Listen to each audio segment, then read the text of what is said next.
นะส่งเปิ่นบ่มีลายก็ส่งมาลายของอาตมาเนาะแต่ว่าของคือเป็นบัญชีของวัดฝ่ายหินเนาะต้องโอนมาที่อาตมาเป็นการอาตมาจะต้องโอนต่อไปแฮมนะโอนไปถึงวัดฝ่ายหินโดยตรงก็จะเข้าไปในบัญชีของวัดไปเป็นยอดตานโดยตรงถ้าโอนมาที่อาตมาโอ้กว่าอาตมาจะจบรายการจะโอนให้ดิมดีอาจจะบัดตันเปิ้นนะเนาะก็บัดต้องโอนมาที่อาตมาบางคนมันง่ายดีอาจารย์บ่เอาง่ายเนี่ยเอายากวันนี้นะ จดเลขที่บัญชีของวัดฝ่ายหินเอาไว้050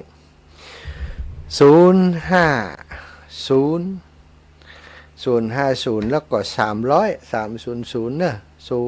050แล้วก็300 300 296 022จำง่ายๆก็คือ050แล้ว300 296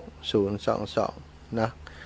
สถานีวิทยุวัดฝ่ายหินหรือว่าวัดฝ่ายหินนะมหาวิทยาลัยเชียงใหม่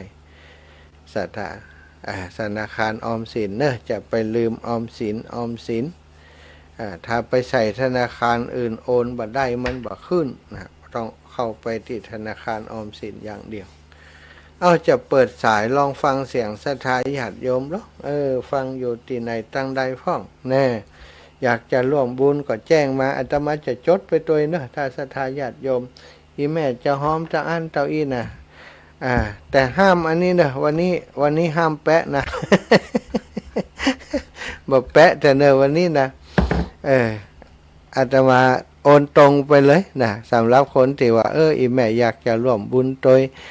แต่ว่าอีแม่อันบ่มีเลขที่บัญชีอาจารย์หอมเมื่อก่อนได้ก่อนเนี่ยมันต้าแต่เนาะวันนี้นะเอาเป็นว่าถ้าศรัทธาจะโทรจะโอนไปนะก็โอนไปที่ของวัดฝ่ายหินอาตมาจะรับผิดชอบประกาศให้ประกาศประชาสัมพันธ์อนุโมทนาให้กันแล้วกันส่วนไผ่ที่จะอีแม่ขอใจบริการเดิมนะบริการเดิมโอนให้อาจารย์ได้ก่อนอีกเนี่ยอาตมาขออนุญาตวันนี้บ่ฮับแต่เนอะบ่ฮับแต่เพราะว่าเดี๋ยวจะมีท่านอาจารย์สมชาติฮับไปแล้วบ่ฮู้ทรงไว้ก่อนอีแหมคนฮับมันกัดอกนะเนาะเอาละศรัทธาญาติโยมเปิดสายแล้วเนอะ0808844173นะเบอร์อาตมา0808844173เนอะโทรมากันได้เลยโทรมามาจ่าแจ้งผลการรับฟังโทรมาเพื่อจะร่วมบุญกฐินทานกับวัดฝ่ายหินในวันนี้วันที่2เดือนพฤศจิกานะเวลาทอดกฐินเวลาต่อใดขอดูกำเนอเวลาทอดกฐินของท่านอาจารย์เวลาเต่าฮือวันที่2วัดฝ่ายหินเวลากำหนดการเวลาเวลา9 นาฬิกา9 โมงเป็นต้นไปเนอะศรัทธา9 โมงเป็นต้นไป9 นาฬิกานี่ก็แห่ขบวนเนาะมาแล้วโทรศัพท์แม่สมใจปีบ้านใหม่เจริญพรแม่มาลงอ้อนหอมมันตู้ลุงร้อยให้แม่ร้อยเนอะรับบุญไฟแม่โอนเนอะอันนี้มาตุลุงดอยบุญเนาะแล้วนี่มันได้หรออันนี้วันนี้เจ้าเป็นยังเอาวันนี้ไปก่อนกันได้แม่สมใจเอาวันนี้ไปก่อนมันปูแม่ของอันโอนลุงร้อยเนอะเนาะเอาวันละวันเนาะเจ้าแม่หาแล้วตันนะลูกอีแม่อันโอนไปติบัญชีตะกี้ก็ได้เนอะโอนไปติเขาบอกตะกี้ได้ก็จำได้ก็พวกแม่ได้จดแล้วแม่ตักหอมอยู่เนี่ยโอเคลูกจัดการแม่ตั้มมาละจดออกมาลองมานแหมละจัดการให้แหมละศรัทธาญาติโยมที่ฟังอยู่ต่างวันต่างจองเนอะแจ้งผลการรับฟังมาหน่อยแม่ยายพรฟังอยู่ก่อจ้าตอนเจ้าตี 5นี่คนฟังนักฟังหลายเนอะองค์เขาลงเจียงใหม่ของเฮาหลายอำเภอเนาะ อำเภอหางดงอำเภอสารปีอำเภออำเภอดอยสะเก็ดนะอำเภอดอยสะเก็ดสันทรายแม่ริมแม่แตงโอ้ทุกอำเภอกะเนาะไกลๆหลอบเมืองเชียงใหม่เนี่ยรับฟังกันได้รับฟังกันตลอดก็ต้องขอขอบคุณทุกพื้นที่ทุกสายนะที่เปิดรับฟังอยู่ตั้งลำปางของเขาก็ได้ฟังไปโดยเหมือนกันเนาะตะกี้โยมแม่อันสมใจปีบ้านใหม่ฝากหอมวัดพระธาตุจอมพอ100แล้วก็จะหอมที่นี่100อีกนะก็ได้อยู่ได้เนาะว่ากันไปเนาะศรัทธาญาติโยม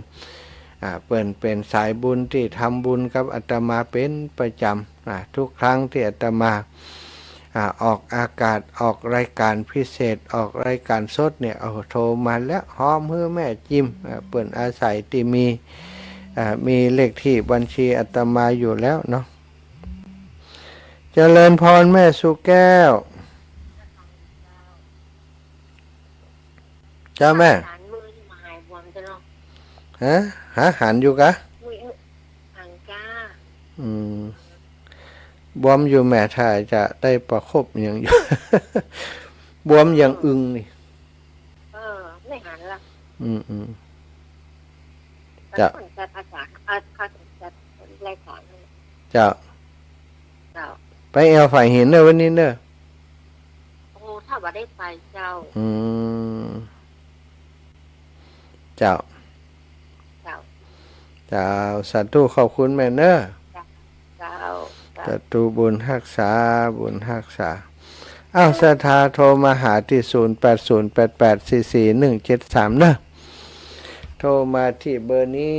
เบอร์อื่นก็ดีเบอร์ไลน์ก็ดีนั่นมันบ่ค่อยดีเพราะว่าถ้าโทรมานะมันรับบ่ได้รับโทรศัพท์ปุ๊บเบอร์ไลน์ก็ถูกตัดไปเนาะโทรมาเบอร์นี้นะ0808844173มีคนลึกอยู่คน เจริญพรเจ้าคนลึกเจ้าท่านคนลึกเจ้าโอนไปแล้วนะอันวัดฝายหินเจ้าโอนไปที่วัดฝายหินแต่เฮ้ยจ้ะเจ้าโอนไป200แตกตามากกว่าได้บุญแล้วน่ะก็นั่นน่ะได้ยินน่ะนอนฟังอยู่ไงได้ยินทันก็เลยลุกมาถามประกาศมาจดบัญชีทำบุญง่ายเนาะดีเนาะดีละเนี่ยได้รวมบุญด้วยกันเดี๋ยวมันง่ายเนาะเจ้าครูบาอาจารย์ไม่ต้องไปนั่นก็มีโอกาสก็ได้ทำเนาะจะได้ครั้งที่แล้วที่ว่าไปรอทันอยู่วัดฝ่ายหินแล้วมาสักเตือนนะเนาะเล่มได้เจอพระคุณได้เจ้าเลยได้เจออาจารย์กันกะเจ้าไปได้เจอกิจกรรมพอดีละอ่อนมันหลีบกลับไงเอาละอ่อนไปไหนมันถึงอันมันเอวมันก็ใครไปติ๊กนั่นเนาะมันก็อ่อนมันไปตัวมันก็อยากหลีบกลับเนาะปุณอากาศที่ว่ากลับไปวัดอันอย่างก็ปุณนาทีเฮาปากตังเจริญวัดอันมงคลตาล้อมงคลตาล้อนั่นน่ะตาล้อตาเลอนั่นน่ะคนตาล้อน่ะที่เป็นนั้นรอพระเจ้าหรือว่าตาพระเจ้าอย่างนั้นน่ะบรรจุหัวใจพระเจ้าคงมีสักวันแล้วเพราะอยู่แค่ในเมืองนี่มันได้มีสักวันได้ไปกราบท่านอยู่หรอกเนาะน่าค่ะดีละเดี๋ยววันเกิดเดี๋ยววันเกิดเพิ่นก็ไปด้วยกันวันเกิดเพิ่นแหละปีหน้าเพิ่นเกิดต้นปีปีหน้าค่อยไปปีหน้าผ่านมาแล้วนะปีนี้เนาะปีนี้เดี๋ยวพอพฤศจิกาแล้วเหรอก็ไรแหละเพิ่นเกิดเดือนไหนก็โหอยู่ดีมีสุขเนอะวันเกิดวันที่5นี้เนอะจ้าเช่นกันเจ้าท่านปัดเค้กกับปันกันจิ้มเนอะของทุเจ้าอันนี้ของทุเจ้าอีเนอะเจ้ากินแตนอีเนอะเจ้าสาธุบุญรักษาเนอะสาธุค่ะคุณโยมสุภัตราคำป่าแล้วนะอันนี้ก็เป็นสหายธรรม เป็นสหายธรรมสหายด้วยอายุนะเป็นเพื่อนกันวันเดือนวันเดียวกันปีเดียวกันศรัทธาวันอังคารที่5เดือนพฤศจิกา2506วันเดือน วันเดือนปีตรงกันนะโยมสุภัตตาคำปันแล้วพี่น้องจากตังเชียงใหม่เนอฝากไว้จิมคุณโยมสาริกาพินโยคุณโยมกันนิกาพินโย24พี่น้องนะโยมแม่จันเพ็ญคำโพธาโยมแม่พัฒนันก็ถ้าจะไปอยู่เนาะไปอันร่วมบุญติกฐินของวัดฝ่ายหินนะฝากกับอีแม่ถึง2ท่านด้วยเจริญพรแม่อัมพรพระสาเจ้าท่านจะไปต้านกันเองที่ไหนก็วัดไหนก็เจ้านี่วันนี้ผมได้ไปโยมแม่พอดีอันญาติโยมจะมาเยี่ยมไข้เยี่ยมอาพาธงานอันนี้ถึงงานของวัดฝ่ายหินมีกฐินวันนี้โยมแม่เจ้าแม่ก็เป็นห่วงอยู่เนอะแม่ใครไปหาเนาะก็ไปไม่ได้แต่เป็นยังดูแลอีปอคือดีก็เหมือนกับมาหาตุลุกนะแม่อันกันทีนที่ไหนก็ที่ท่านจะไปที่หลายๆวัดน่ะแต่แม่ก็บ่ได้วันนี้นี่ของวัดวันนี้นี่ของวัดฝ่ายหินเนาะแล้วก็ที่จะไปช่วยเปิ่นนี่วัดหมิ่งเมืองมูลวัดศรีหมดเก้าแล้วก็วัดที่เป็นเจ้าภาพให้เปิ่นนี่บัดเดี๋ยวนี้ยัง3วัดแม่ไทยวันที่12วัดวัดบ้านทุ่งวันที่14วัดผาแมววันที่15โยมแม่เดี๋ยวแม่จะขอท่านพร้อมคือแม่ตีในร้อยแล้วก็วัดอย่างก็นะฝ่ายหินกะหลวงปู่ดอยเจ้าหลวงปู่ดอย200เนาะเจ้าแม่แล้วตีท่านจะไปด้านแม่ขอหอมตีไหนร้อยอ่ะได้กี่ตีแล้วก็กี่ตีก็เจ้า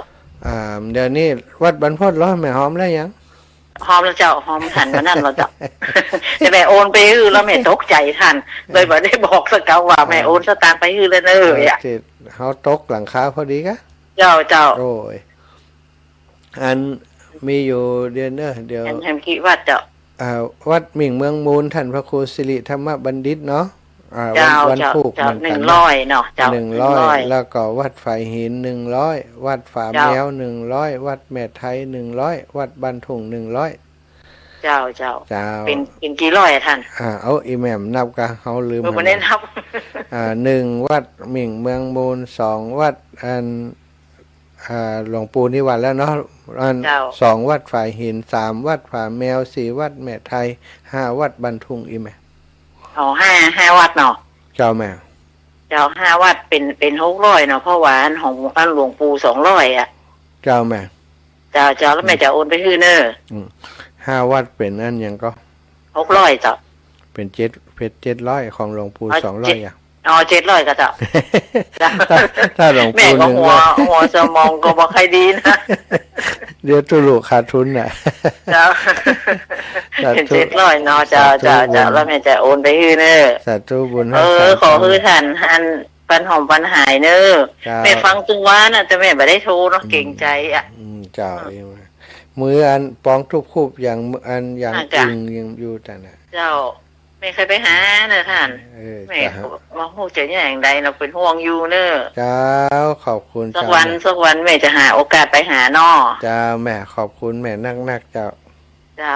สาธุสาธุกันเจ้า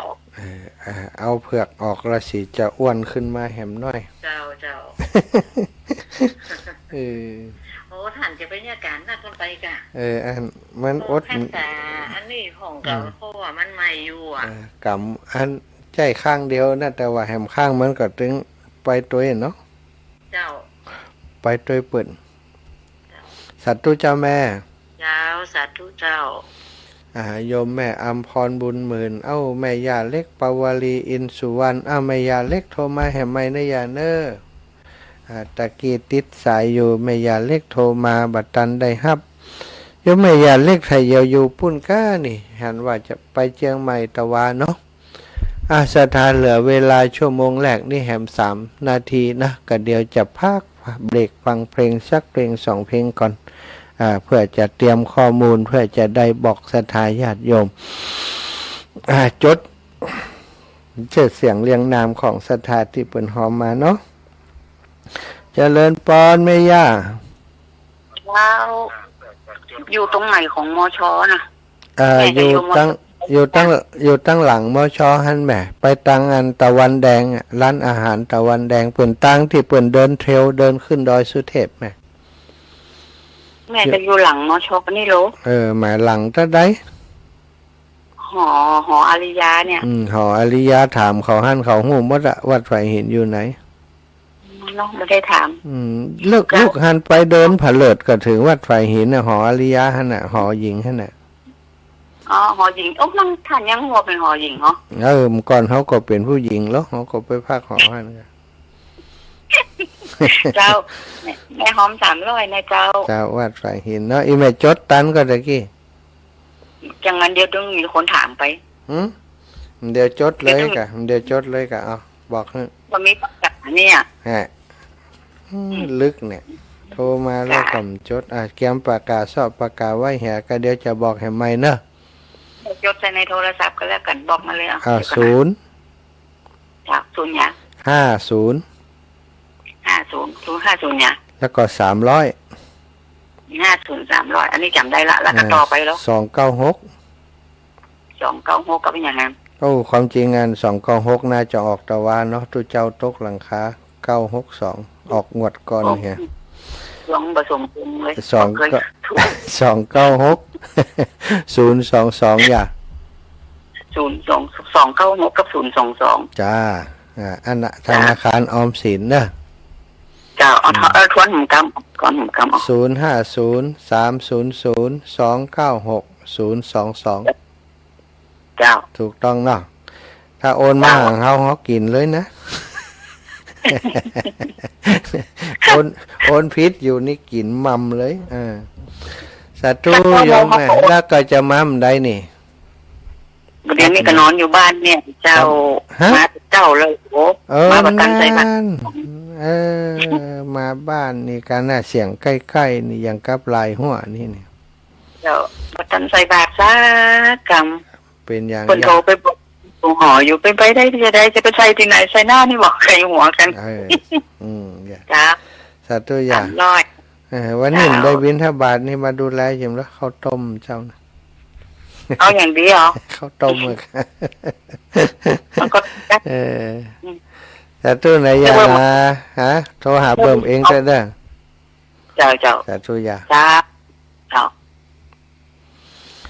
แม่ยาเล็กปาวลีอินสุวรรณ300 บาทหอมวัดไฟหินโอนไปปุ้นเลยสะดวกดีมันจะถึงเปิ่นปุ้นเลยเนาะเอาละช่วงนี้เข้าเบรกเข้าเพลงสักเพลงก่อนเนาะสถาญาติโยมทานบุญทานยิ่งใหญ่1 เดือนท่านกำหนดไว้นับตั้งแต่วันออกพรรษาถึงขึ้น15 ค่ำเดือน12สิ้นสุดเวลาเป็นการละทานล้ำค่าสืบทอดนานมาแต่ครั้งพุทธกาลขอเชิญชาวพุทธร่วมใจกันทำบุญทอดกฐินบำรุงพระสงฆ์ผู้ทรงศีลทำรงพุทธศาสตร์ยืนนานล้อมรวมศรัทธาเพิ่มพูนกุศลบุญทานต่อยอดประเพณียาวนานทอดกฐินทานตามกาลเวลาสร้างมนุษย์สมบัติสวรรค์สมบัตินิพพานสมบัติเพิ่มพูนศรัทธาปัญญาขจัดความตระหนี่ห่างไกลชีวาสร้างเหตุความร่ำรวยด้วยกฐินทานล้ำค่าสร้างเหตุปัจจัยด้วยศรัทธาด้วยปัญญารู้เห็นทำตามจริงขอเชิญสาธุชนสร้างบุญกุศลยิ่งใหญ่ร่วมทอดกฐินด้วยใจสร้างหลักชัยชีวิตไว้พึ่งพิงอ่านศีลภาวนาทำให้ครบถ้วนเกิดสุขแท้จริงเพิ่มบุญกุศลสูงยิ่งบุญทอดกฐินทาน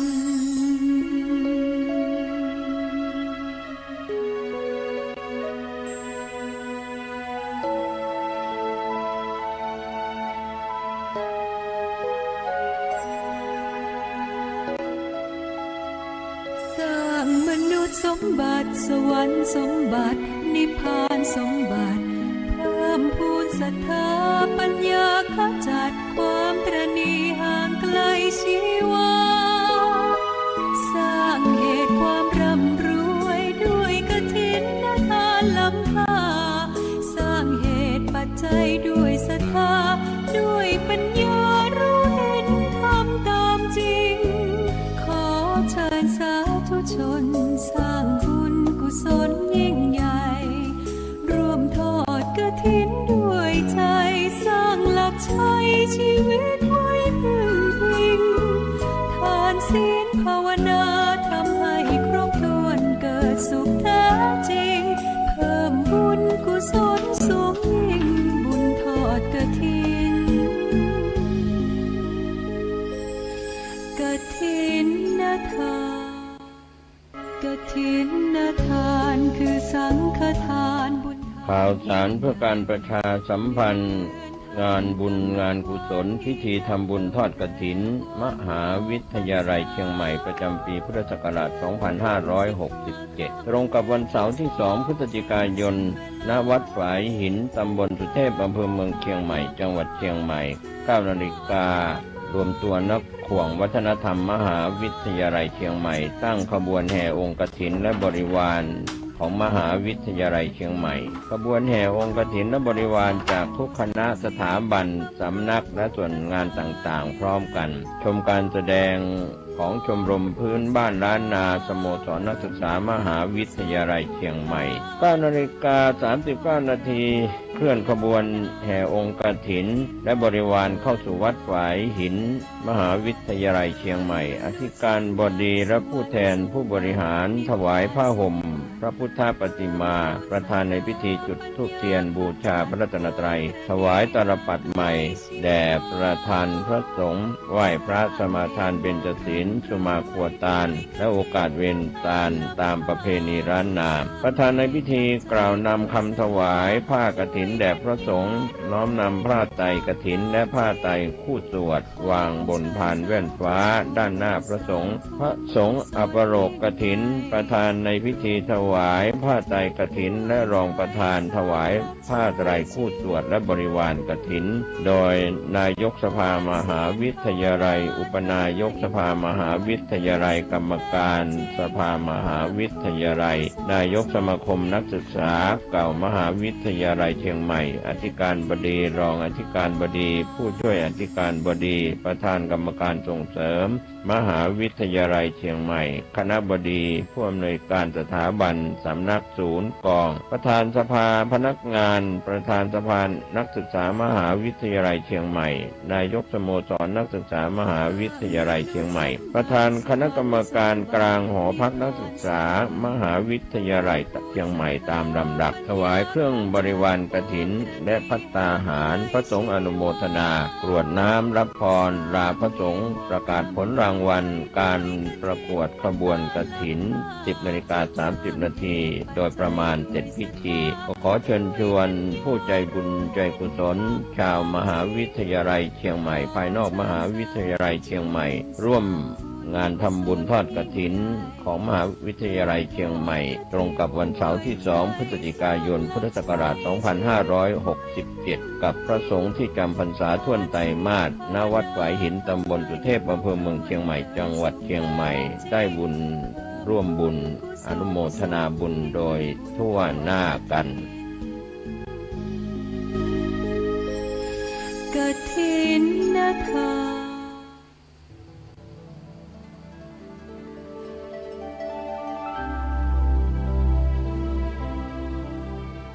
ขอเชิญพุทธศาสนิกชนร่วมบุญงานทอดมหากฐิน350 วัดจังหวัดเชียงใหม่วันศุกร์ที่ 8 พฤศจิกายน 2567 ณ พุทธมณฑลจังหวัดเชียงใหม่อำเภอดอยหล่อจังหวัดเชียงใหม่เนื่องด้วยนายสมชายวงศ์สวัสดิ์อดีตนายกรัฐมนตรีและญาติธรรมมีเจตนาทำบุญถวายทานมหากฐินเพื่อทำนุบำรุงพระพุทธศาสนาโดยทอดกฐินตกค้างแต่ละวัดในจังหวัดเชียงใหม่จำนวน350 วัดซึ่งได้ดำเนินการมาเป็นปีที่ 12 ในปี 2567 นี้ ทางคณะเจ้าภาพได้กราบนิมนต์พระเจ้าประคุณสมเด็จพระมหาธีราจารย์กรรมการมหาเถระสมาคมเจ้าคณะใหญ่หนเหนือเจ้าอาวาสวัดพระเชตุพนวิมลมังคลารามมาเป็นประธานในพิธีและได้รับความเมตตาจากพระเดชพระคุณพระเทพมังคลาจารย์เจ้าคณะจังหวัดเชียงใหม่เจ้าอาวาสวัดท่าตอนพระอารามหลวงเป็นประธานดำเนินการพร้อมทั้งคณะสงฆ์จังหวัดเชียงใหม่ทุกอำเภอจำนวน25อำเภอของจังหวัดเชียงใหม่โดยมีกำหนดการดังนี้วันพฤหัสบดีที่7พฤศจิกายน2567เป็นวันเตรียมองค์กฐินวันศุกร์ที่8พฤศจิกายน2567เป็นวันทอดกฐินเวลา 7 นาฬิกาถึง 9 นาฬิกาเปิดโอกาสให้ร่วมบุญแต่ละวัดในโอกาสนี้จึงขอเชิญชวนพุทธศาสนิกชนทุกท่านได้ร่วมบุญมหากฐินวันเดียวได้ทำบุญถึง350วัดในจังหวัดเชียงใหม่ในวันที่8พฤศจิกายน2567เวลา 9 นาฬิกาเป็นต้นไปณพุทธมณฑลจังหวัดเชียงใหม่ตำบลดอยหล่ออำเภอดอยหล่อจังหวัดเชียงใหม่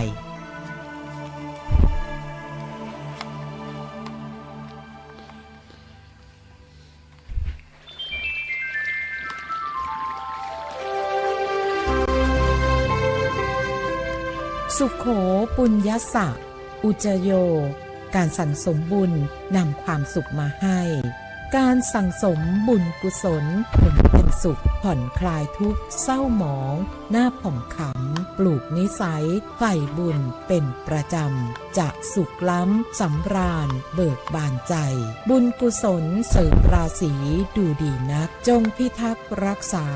อย่าเสื่อมสูญหมั่นเพียรทำบ่อยๆค่อยเพิ่มพูนทวีคูณกอบเกื้อเพื่อหนุนนำขอเชิญพุทธศาสนิกชนร่วมบุญงานทอดมหากฐิน350วัดจังหวัดเชียงใหม่วันศุกร์ที่8พฤศจิกายน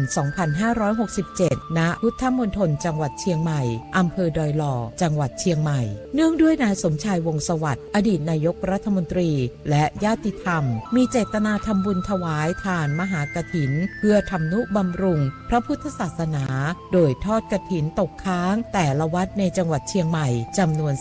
350วัดซึ่งได้ดำเนินการมาเป็นปีที่12ในปี2567นี้ทางคณะเจ้าภาพได้กราบนิมนต์เจ้าประคุณสมเด็จพระมหาธีราจารย์กรรมการมหาเถระสมาคมเจ้าคณะใหญ่หนเหนือเจ้าอาวาสวัดพระเชตุพนวิมลมังคลารามมาเป็นประธานในพิธีและได้รับความเมตตาจากพระเดชพระคุณพระเทพมังคลาจารย์เจ้าคณะจังหวัดเชียงใหม่เจ้าอาวาสวัดท่าตอนพระอารามหลวงเป็นประธานดำเนินการพร้อมทั้งคณะสงฆ์จังหวัดเชียงใหม่ทุกอำเภอจำนวน25อำเภอของจังหวัดเชียงใหม่โดยมีกำหนดการดังนี้วันพฤหัสบดีที่7พฤศจิกายน2567เป็นวันเตรียมองค์กฐินวันศุกร์ที่8พฤศจิกายน25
ญชวนทุกท่านเข้าวัดเข้าวา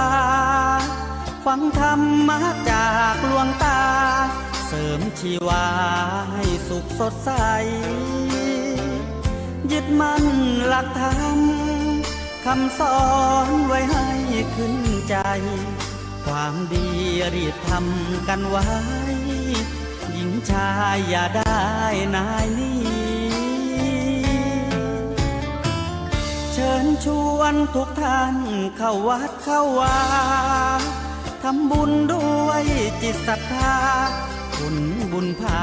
ให้เราสุขีจะทำการใดนำใช้ในสิ่งดีทำบุญให้ทานวันนี้ไม่มีใครว่าใครชังสมัยก่อนประทับใจปู่ย่าตายายวันพระไม่เคยเบื่อหน่ายจำได้ไม่ลืมสักครั้งเหตุใดวันนี้มีคนเข้าวัดน้อยจังอยากให้ก่อนอีกครั้งฝากความหวังกับคนรุ่นใหม่เชิญชวนทุกท่านเข้าวัดเข้าวารับศีลรับพรหลวงตาเสริมคุณค่าให้กับจิตใจกระทำความดีเรื่องนี้ไม่ต้องอายใครว่างจากการงานเมื่อใดเชิญชวนท่านไปทำบุญ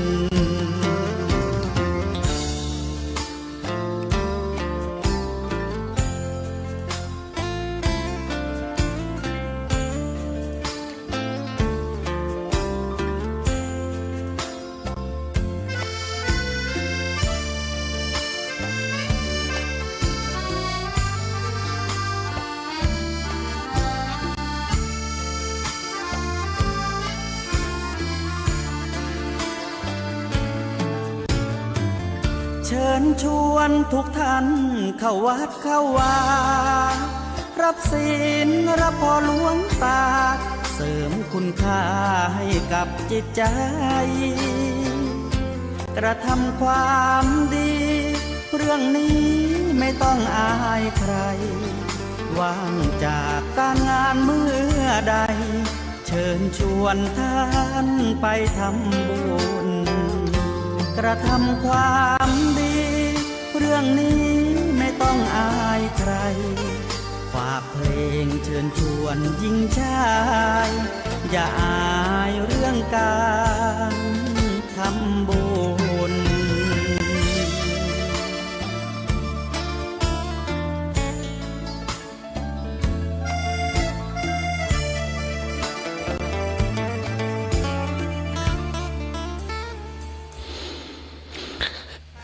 สถาฟังสปอร์ตโฆษณาประชาสัมพันธ์ของวัดไฟหินต้วยแล้วก็ของ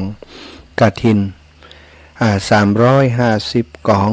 กฐินตกค้างของจังหวัดเชียงใหม่ซึ่งคุณสมชาย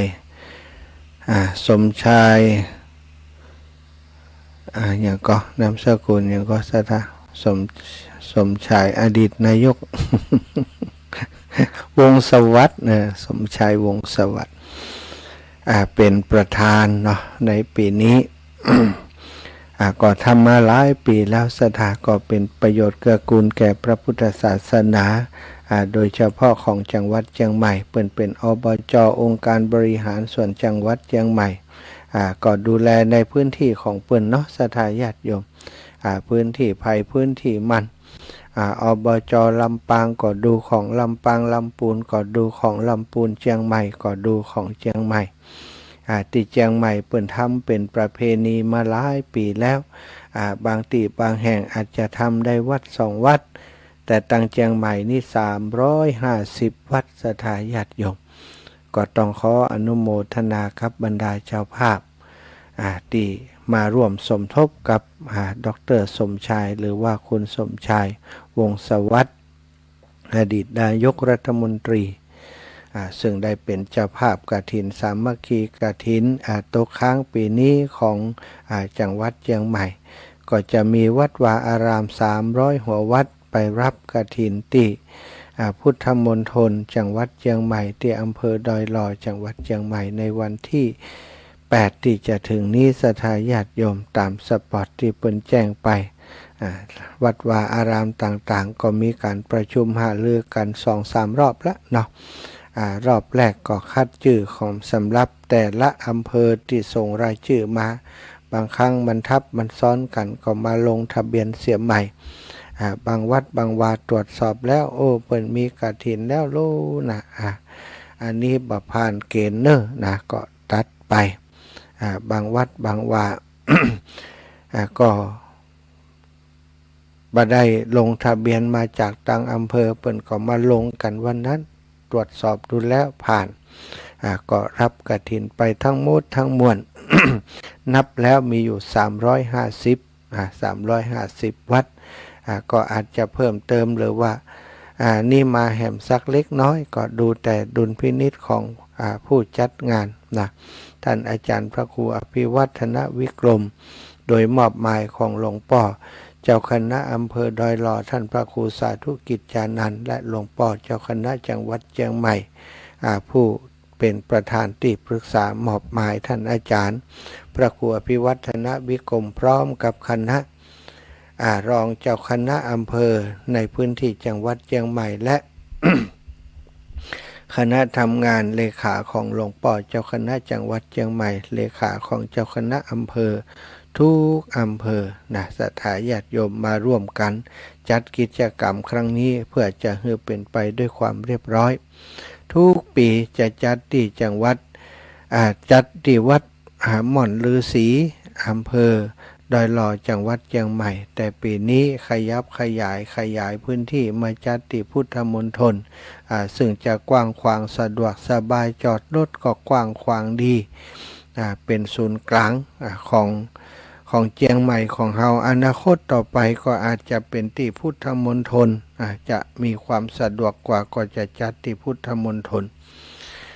สำหรับวัดม่อนฤาษีปีนี้นักครูบาอาจารย์เปิ่นพักปฏิบัติธรรม ก็เลยได้งดกิจกรรมนี้แล้วก็กิจกรรมของการปริวาสปีนี้ถ้าจะงดไปเหมือนกันศรัทธาญาติโยมก็รอฟังข่าวเนาะแต่ในเบื้องต้นนี้ทราบว่าจะพักไปก่อนสำหรับการเข้าปริวาสปีนี้แต่ว่าถ้ามีแจ้งมาอย่างใดนั้นก็จะฟังกันจะหู้กันแห่มกรรมหนึ่งเนาะเดือนนี้เดือนพฤศจิกาปริวาสของวัดม่อนฤาษีนี่ทุกปีก็คือวันที่22วันที่12ถึงวันที่22เดือนธันวานะปีนี้ทางงดก็คือช่วงนั้นก็จะบ่มีกิจกรรมเนอะอู้ถึงกฐิน300กองนะที่300วัดที่จัดขึ้นที่พุทธมณฑลปีนี้ก็จะมีศรัทธาสาธุชนตั้งเชียงใหม่ตั้งลำปางไปร่วมกิจกรรมกันนักกันหลายเท่าที่อาตมาทราบก็จะมีโยมพี่โยมน้องโยมแม่มาจากตังเมืองฝางเนี่ยเมืองฝางนี่บัดเดียวนี้ได้3กันรถตู้เต็มไปแล้วเนาะทราบว่ายังมีคนใครมาเพิ่มเติมแหมเพื่อนจะพอกันเป็นกันนะสถาคนนี้สมัครมาได้10กันได้10คนก็ได้1กันละเพิ่นก็ลงกันที่1กันที่2กันที่3กันที่4เนาะโยมแม่จงดีเชื่อกันท่าเป็นสะพานบุญอยู่ตังเมืองฝางก็รวบรวม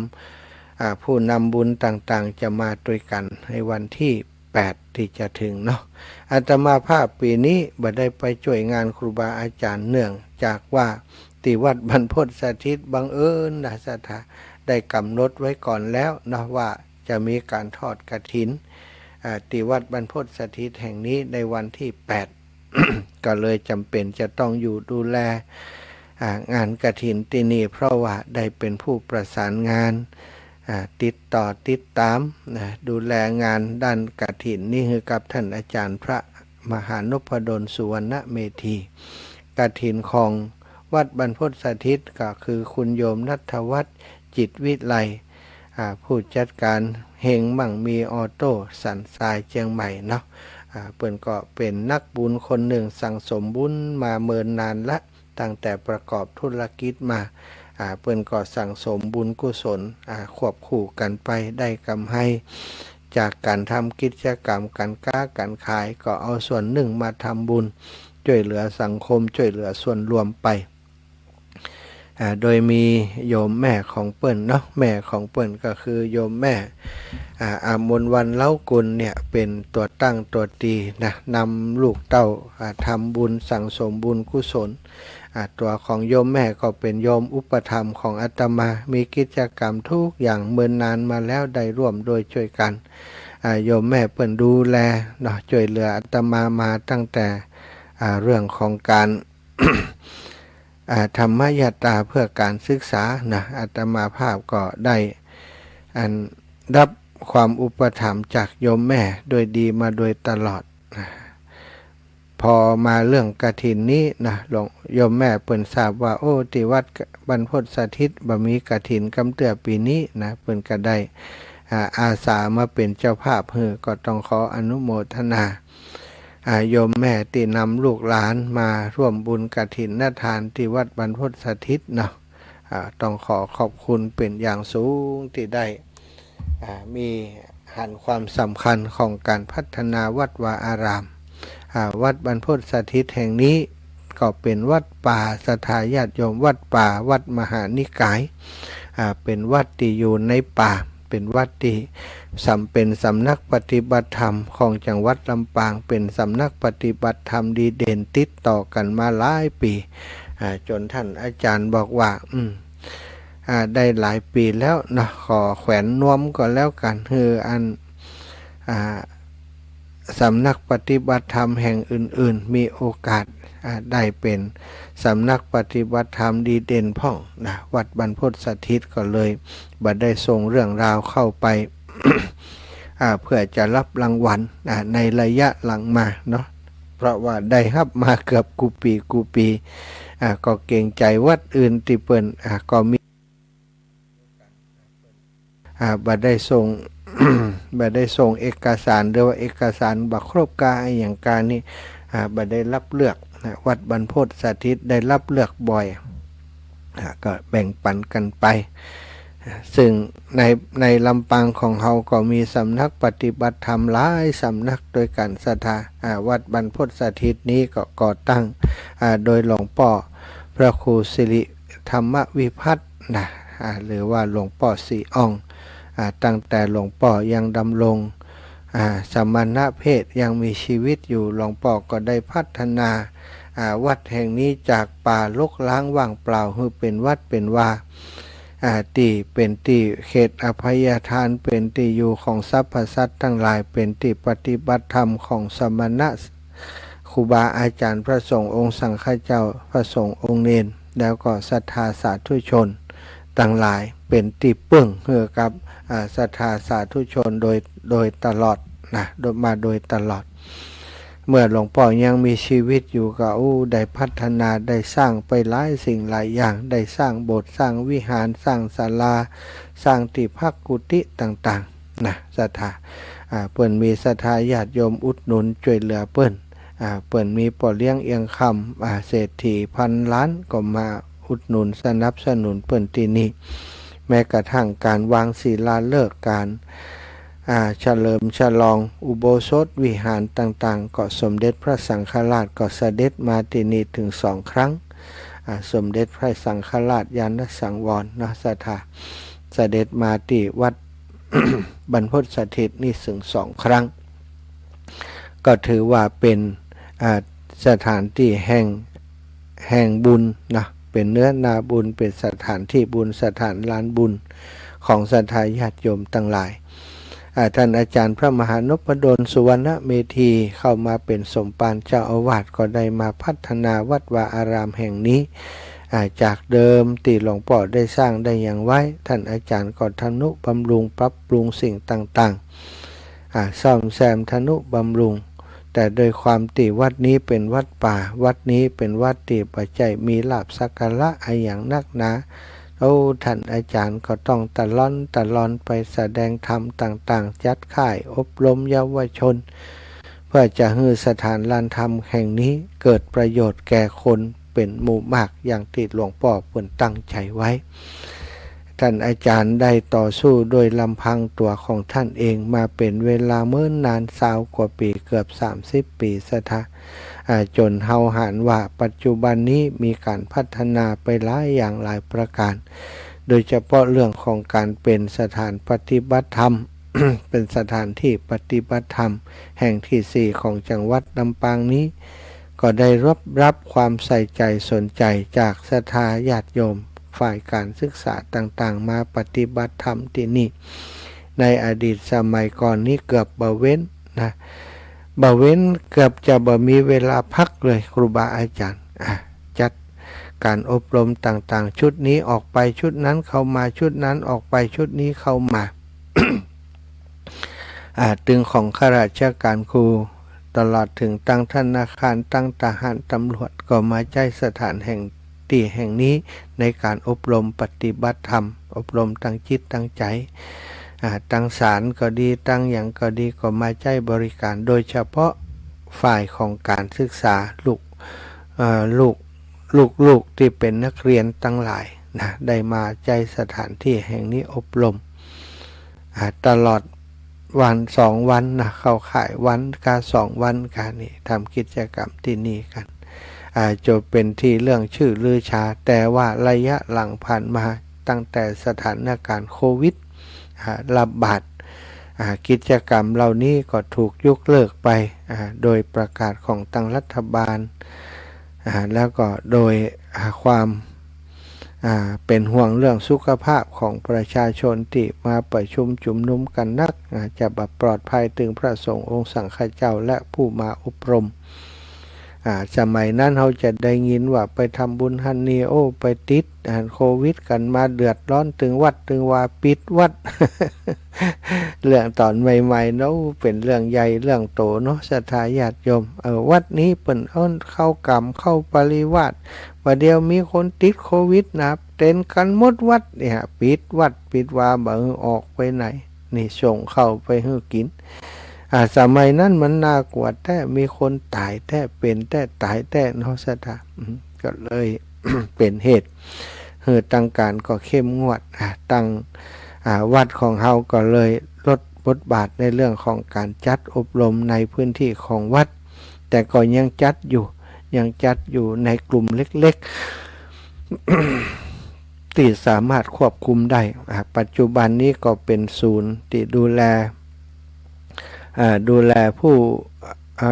เปิ่นมาบำบัดนะเรื่องของยาเสพติดร่วมกับทาง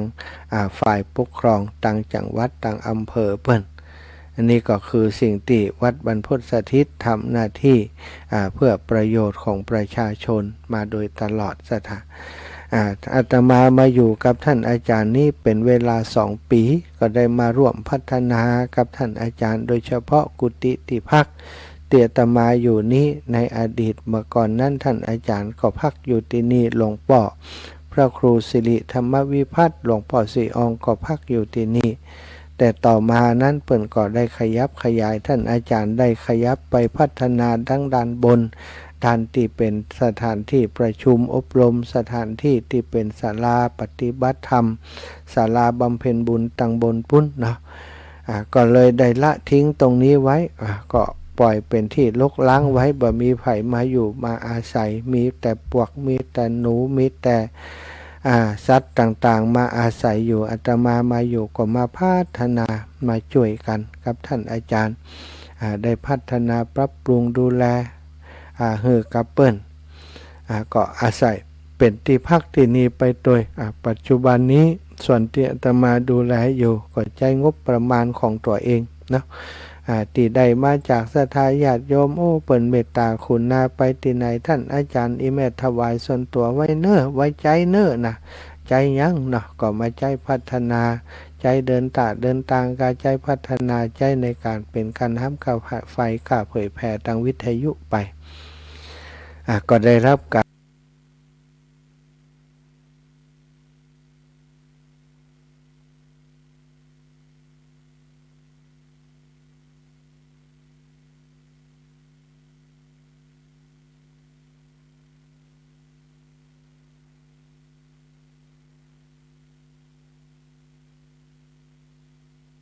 การสนับสนุนมาทำบุรณะปฏิสังขรณ์วิหารหลังใหญ่นะสถาธรรมสีเสียใหม่ได้ซ่อมแซมหลังคาหลายจุดแล้วก็ทำสีตึงวิหารตึงอุโบสถแล้วก็จัดสวนรอบวิหารวิหารมันใหญ่ถ้าจัดน้อยๆทำน้อยๆก็บางามโทษท่านอาจารย์ก็ได้สิ้นงบประมาณในการทำตรงนี้ไปนักหลายอยู่สถาท่านอาจารย์พระมหานพดลเป็นพระนักพัฒนาเป็นพระสงฆ์นักปฏิบัติสถา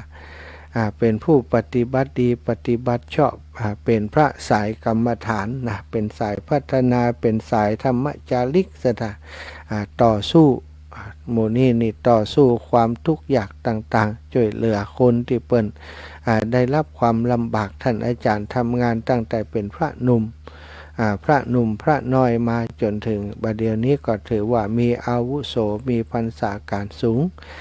ได้รับความมอบหมายได้รับความไว้วางใจจากทางคณะสงฆ์จังหวัดคือเป็นเจ้าคณะอำเภอ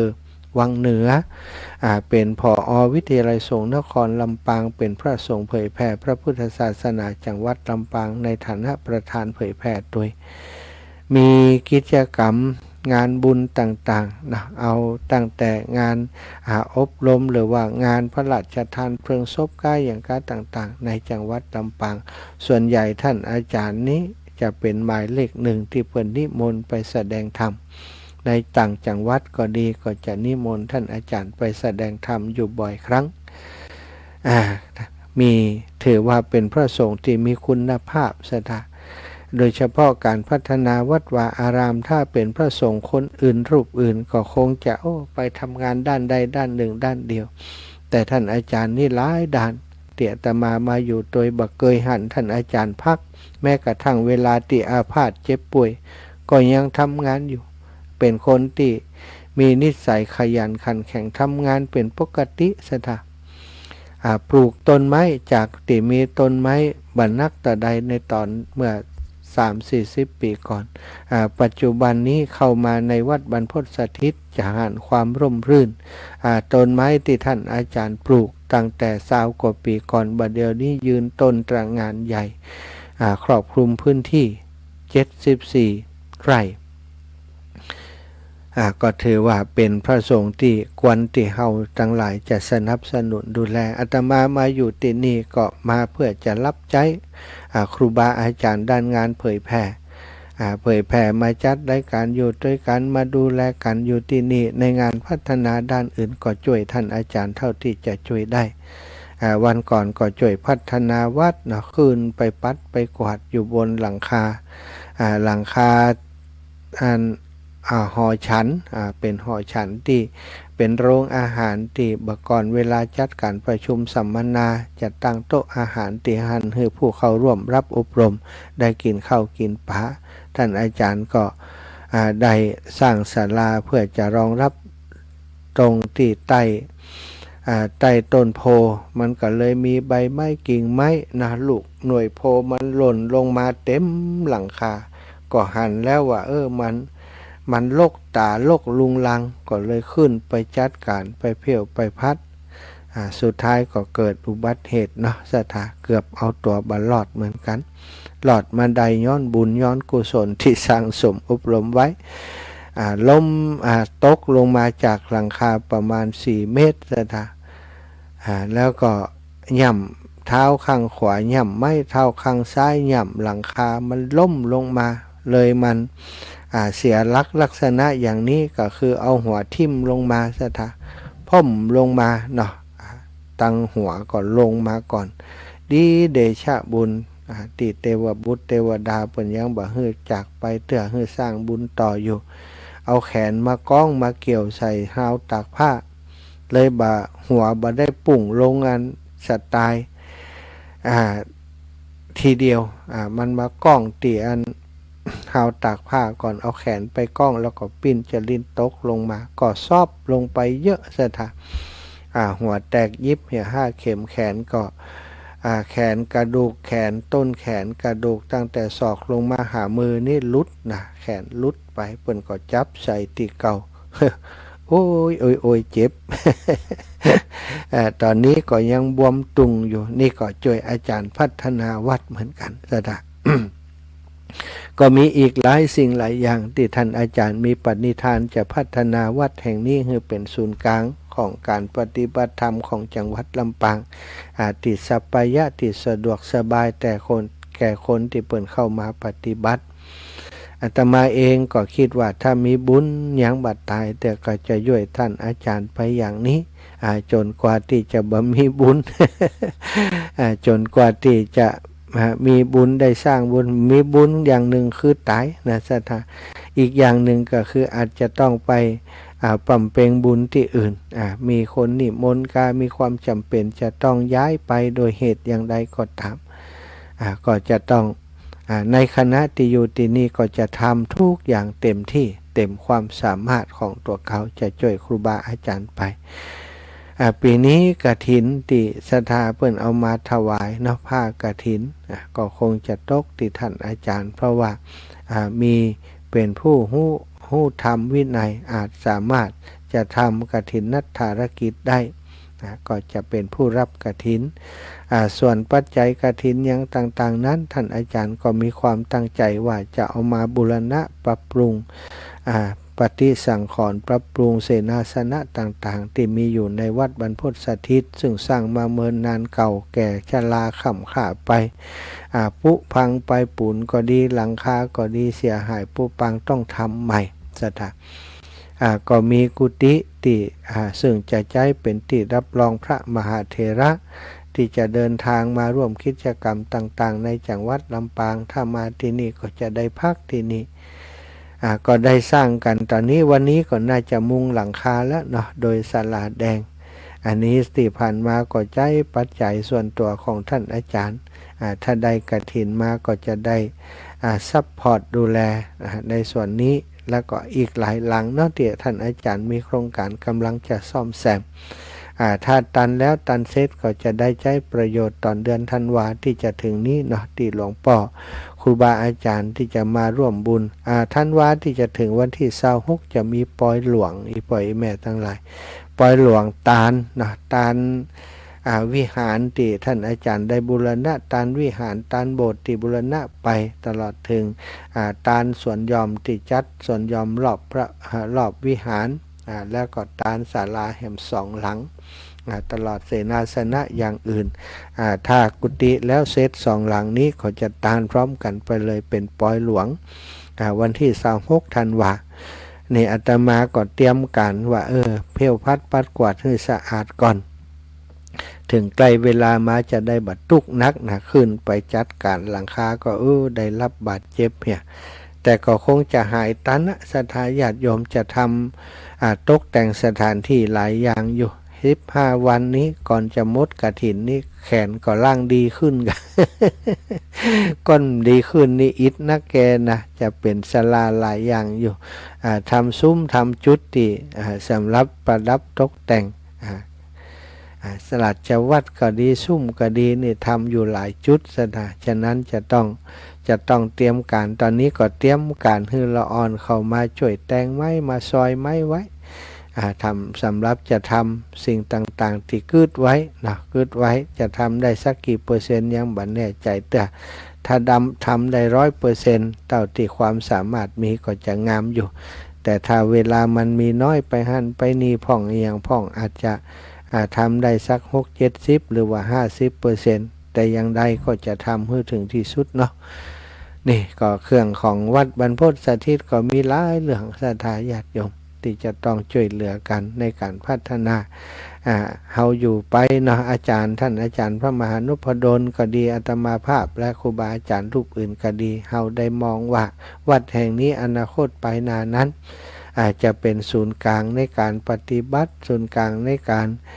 ช่วยเหลือพี่น้องประชาชนเลยมีความพยายามที่จะช่วยกันในวันนี้ทำวันนี้ให้ดีที่สุดวันหนึ่งที่เฮาบ่มีบุญเฮาเสี่ยงบุญไปแล้วนึกอยากทำก็คงบ่มีโอกาสจะได้ทำถ้าการเป็นพระสงฆ์องค์สังฆเจ้าในพุทธศาสนาอยู่กับวัดกับวาพัฒนาวัดวาอารามวันหนึ่งที่เฮาเสี่ยงชีวิตไป ตายไปเขาก็บ่สามารถจะเอาอย่างของวัดของวาไปได้แม้แต่อย่างเดียวสถา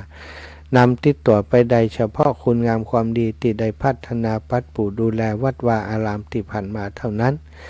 วัดก็จะเป็นของพุทธศาสนิกชนเป็นของพุทธศาสนาต่อไปในอนาคตไปนาผู้มาบริหารต่อไปพระสงฆ์องค์สังฆเจ้ารุ่นหลังก็จะมาได้ดูแลต่อไปได้ต่อยอดสร้างให้มันเกิดประโยชน์ต่อไปแล้วแต่บุญแต่กุศลของไผ่ของมันเนาะเมื่อมีชีวิตอยู่มีลมหายใจอยู่ก็บันนิ่งดูได้ทำไปเถอะศรัทธาญาติโยมเติมบุญเตรียมบุญของตัวเก่าไปตักน้ำใส่ตุ่มตักบุญใส่ใจไว้นะเพื่อจะไปสู่สัมปรายภพภายหน้าบุญชื่อว่าความดีบุญเป็นชื่อแห่งความสุขสุขโขปุญญสะอุจจโยการส่องสมซึ่งบุญนำมาซึ่งความสุขเรื่องของวัดฝ่ายหินฉลับมาที่วัดบรรวันที่8กฐินของวัดบรรพตเนอะแต่วันนี้ศรัทธาญาติโยมวัดฝ่ายหินตอนต้นชั่วโมงแรก5 โมงถึง6 โมงก็โยมได้โทรอีแม่ขอหอมตัวจิมแม่สมใจปีบ้านใหม่หอมมา100 บาทโยมแม่อัมพรบุญหมื่นสันทรายหอมมา100 บาทแล้วก็แม่ย่าเล็กปวลีอินสุวรรณหอมมา300 บาทโยมแม่เปิ้นได้บอกเลขที่บัญชีไปแล้วเนาะโอนไปที่วัดฝ่ายหินเลยคุณโยมสุภัตราคำปันแล้วโยมตื่นมาได้ยินท่านเรื่องวัดฝ่ายหิน วันก่อนไปบ่ได้กราบอาจารย์สักคำท่านไปถึงสักคำก็เลยหอมนะฝากหอมไปโอนไปแล้วโจทย์เลขที่บัญชีวัดฝ่ายหินไปแล้วก็โอนปัจจัยเป็นที่เรียบร้อยคุณโยมสุภัตราคำปันแล้ว300 บาทเนะ ก็มีเลขที่บัญชีเนะสถาญาติโยม050 300 050แล้วก็300เนาะ050 300 296 022นะ050 300 296 022ธนาคารออมสินชื่อบัญชีวัดฝ่ายหินนะวัดฝ่ายหิน5050 300 296 022 ธนาคารออมสินสามารถร่วมบุญไปได้นะขอบคุณศรัทธาญาติโยมติดตามตังFacebook ไลฟ์คุณโยมประนอมขุนอินแล้วก็ดาวเรืองวงวันแล้วก็แม่พิษสมัยศรีเทพธรรมรงค์คุณโยมอัมพรสัตุเนอะเจริญสุขเจริญธรรมเอาละเปิดสายในช่วงชั่วโมงที่0801731ศรัทธาญาติโยมตั้งหลายโทรกันมาได้นะโทรมามาจ้าตามออกอากาศสัญญาณเป็นยังไงอีแม่ก็เป็นศรัทธาวัดฝ่ายไปเนออินะบอกกันได้เนอหรือว่าอีแม่อยู่ไกลล้ำไปบ่ได้แต่ว่าได้รับฟังรายการวิทยุจากวัดฝ่ายหินตลอดขอร่วมบุญสนับสนุนการทำงานของวัดฝ่ายหินจิมอินะก็ได้เนาะศรัทธา0808844173เนอเบอร์โทรศัพท์ที่จะโทรติดต่ออุจากันในชั่วโมงนี้แล้วก็เลขที่บัญชีของวัดฝ่ายหิน050 300ก็คือ300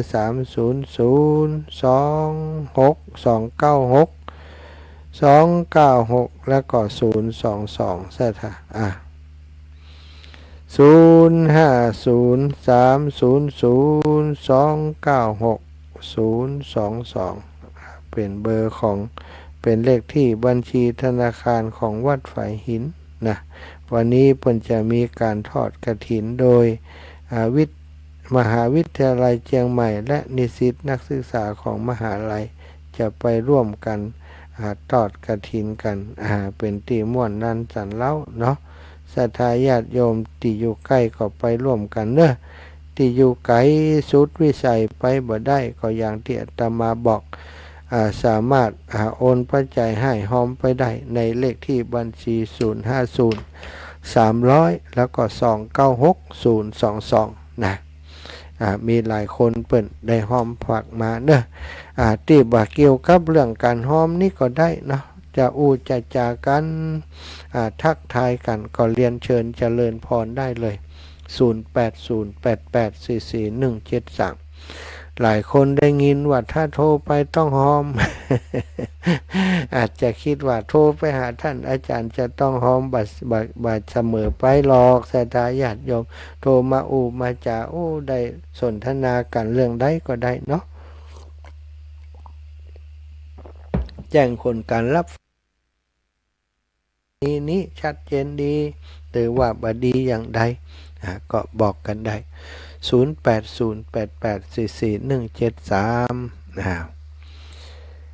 โทรมาเดี๋ยวจะให้ฟังเพลงนะ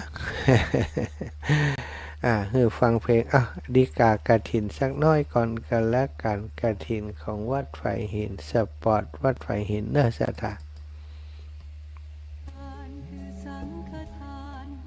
ข่าวสารเพื่อการประชาสัมพันธ์งานบุญงานกุศลพิธีทำบุญทอดกฐินมหาวิทยาลัยเชียงใหม่ประจำปีพุทธศักราช 2567 ตรงกับวันเสาร์ที่ 2 พฤศจิกายน ณ วัดสายหิน ตำบลสุเทพ อำเภอเมืองเชียงใหม่ จังหวัดเชียงใหม่ 9 นาฬิการวมตัวนักข่วงวัฒนธรรมมหาวิทยาลัยเชียงใหม่ตั้งขบวนแห่องค์กฐินและบริวาร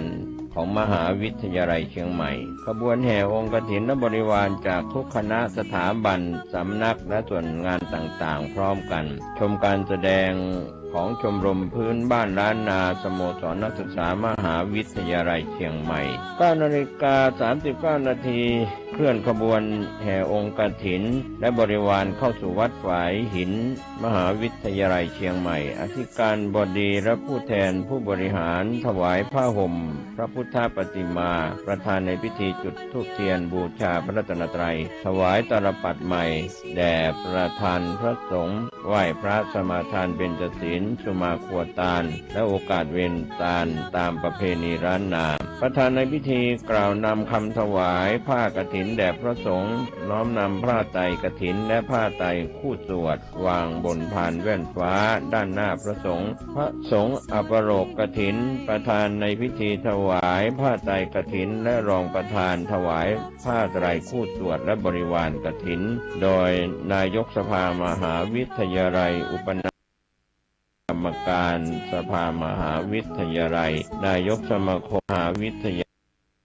าลัยเชียงใหม่อธิการบดีรองอธิการบดีผู้ช่วยอธิการบดีประธานกรรมการส่งเสริมมหาวิทยาลัยเชียงใหม่คณบดีผู้อำนวยการสถาบันสำนักศูนย์กองประธานสภาพนักงานประธานสภานักศึกษามหาวิทยาลัยเชียงใหม่นายกสโมสรนักศึกษามหาวิทยาลัยเชียงใหม่ประธานคณะกรรมการกลางหอพักนักศึกษามหาวิทยาลัยเชียงใหม่ตามลำดับถวายศีลและภัตตาหา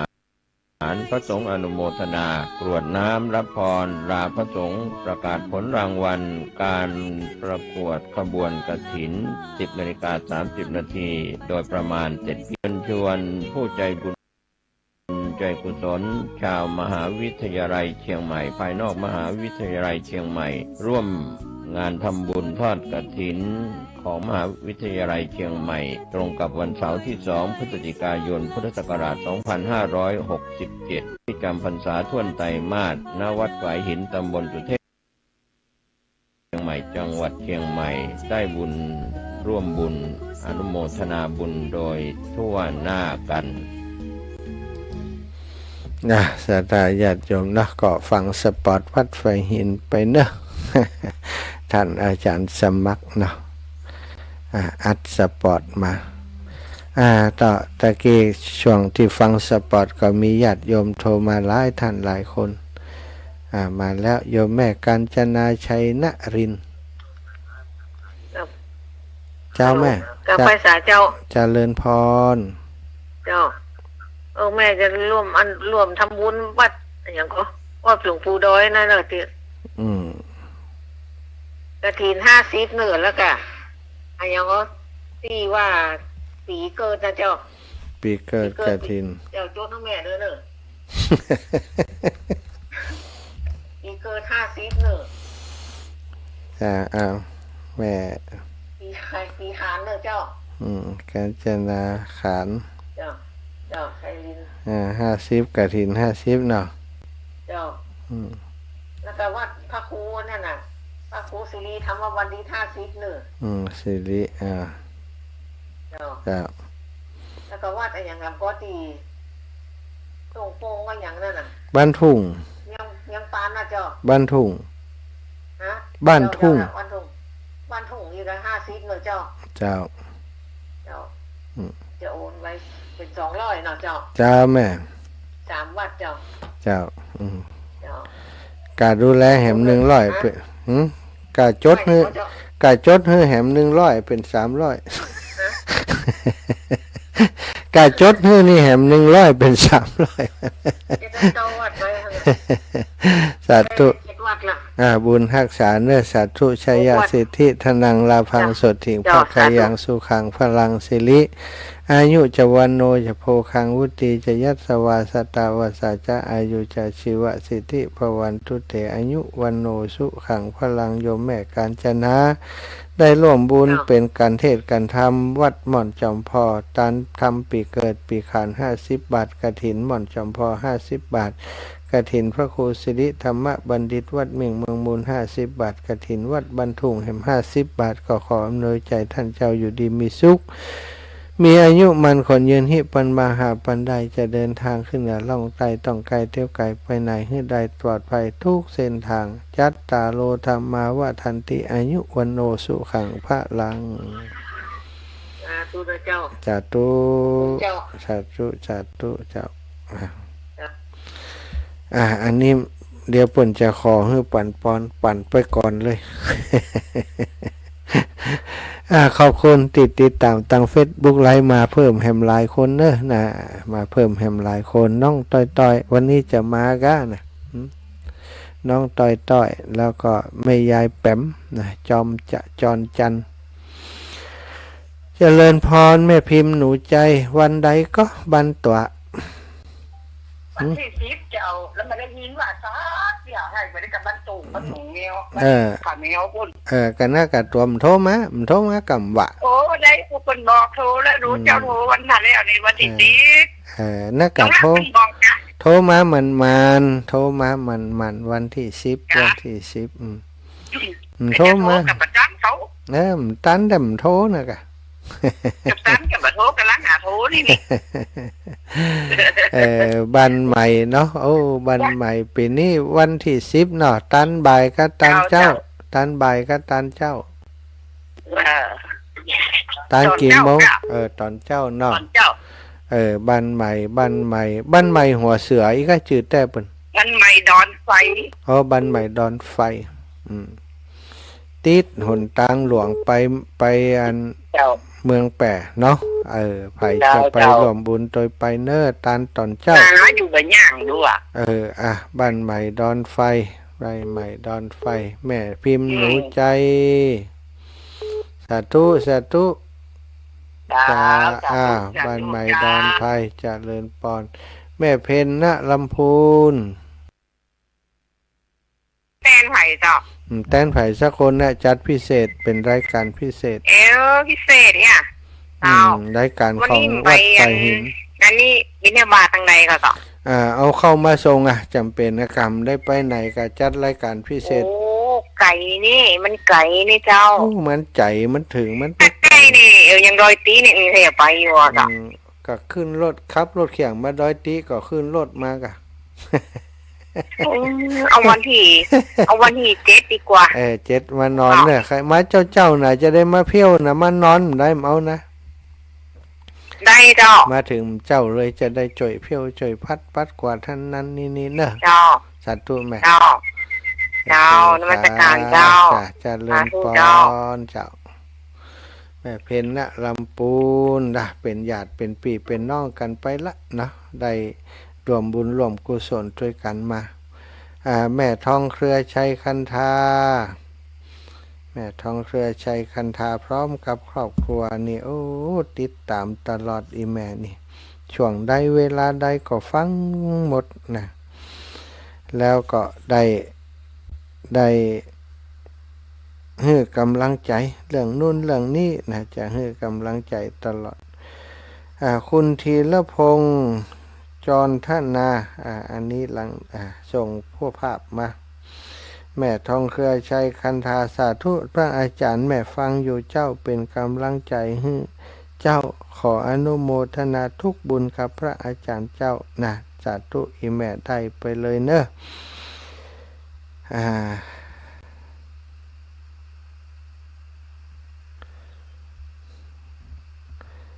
ศรัทธาญาติโยมแม่ปวลีอินสุวรรณนะแม่ครูยากศนสาธุศรัทธาญาติโยมนะตอนนี้พักแหมรอบหนึ่งก็เดียวได้แหม1 ชั่วโมง 7 โมงถึง 8 โมงถ่ายทอดสดไปถึงนั้นเนาะไปที่จะตั้งเชียงใหม่เนอะไกลอยู่ใกล้หันไปที่วัดเลยบัดต้องโอนมาบัดต้องผ่านมาทางนี้แต่แจ้งบอกจะยังคือกำลังใจวัดก็เจริญพรบอกมาได้เลยเนาะเอาเพลงใส่บาตรรับอรุณเสียหน่อย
กฐินทานคือสังฆทานบุญทานยิ่งใหญ่1 เดือนท่านกำหนดไว้นับตั้งแต่วันออกพรรษาถึงขึ้น15 ค่ำเดือน 12สิ้นสุดเวลาเป็นการละทานล้ำค่าสืบทอดนานมาแต่ครั้งพุทธกาลขอเชิญชาวพุทธร่วมใจกันทำบุญทอดกฐินบำรุงพระสงฆ์ผู้ทรงศีลทำรงพุทธศาสตร์ยืนนานล้อมรวมศรัทธาเพิ่มพูนกุศลบุญทานต่อยอดประเพณียาวนานทอดกฐินทานตามกาลเวลาสร้างมนุษย์สมบัติสวรรค์สมบัตินิพพานสมบัติเพิ่มพูนศรัทธาปัญญาขจัดความตระหนี่ห่างไกลชีวาสร้างเหตุความร่ำรวยด้วยกฐินทานล้ำค่าสร้างเหตุปัจจัยด้วยศรัทธาด้วยปัญญารู้เห็นทำตามจริงขอเชิญสาธุชนสร้างบุญกุศลยิ่งใหญ่ร่วมทอดกฐินด้วยใจสร้างหลักชัยชีวิตไว้พึ่งพิงผ่านศีลภาวนาทำให้ครบถ้วนเกิดสุขแท้จริงเพิ่มบุญกุศลสูงยิ่งบุญทอดกฐินทา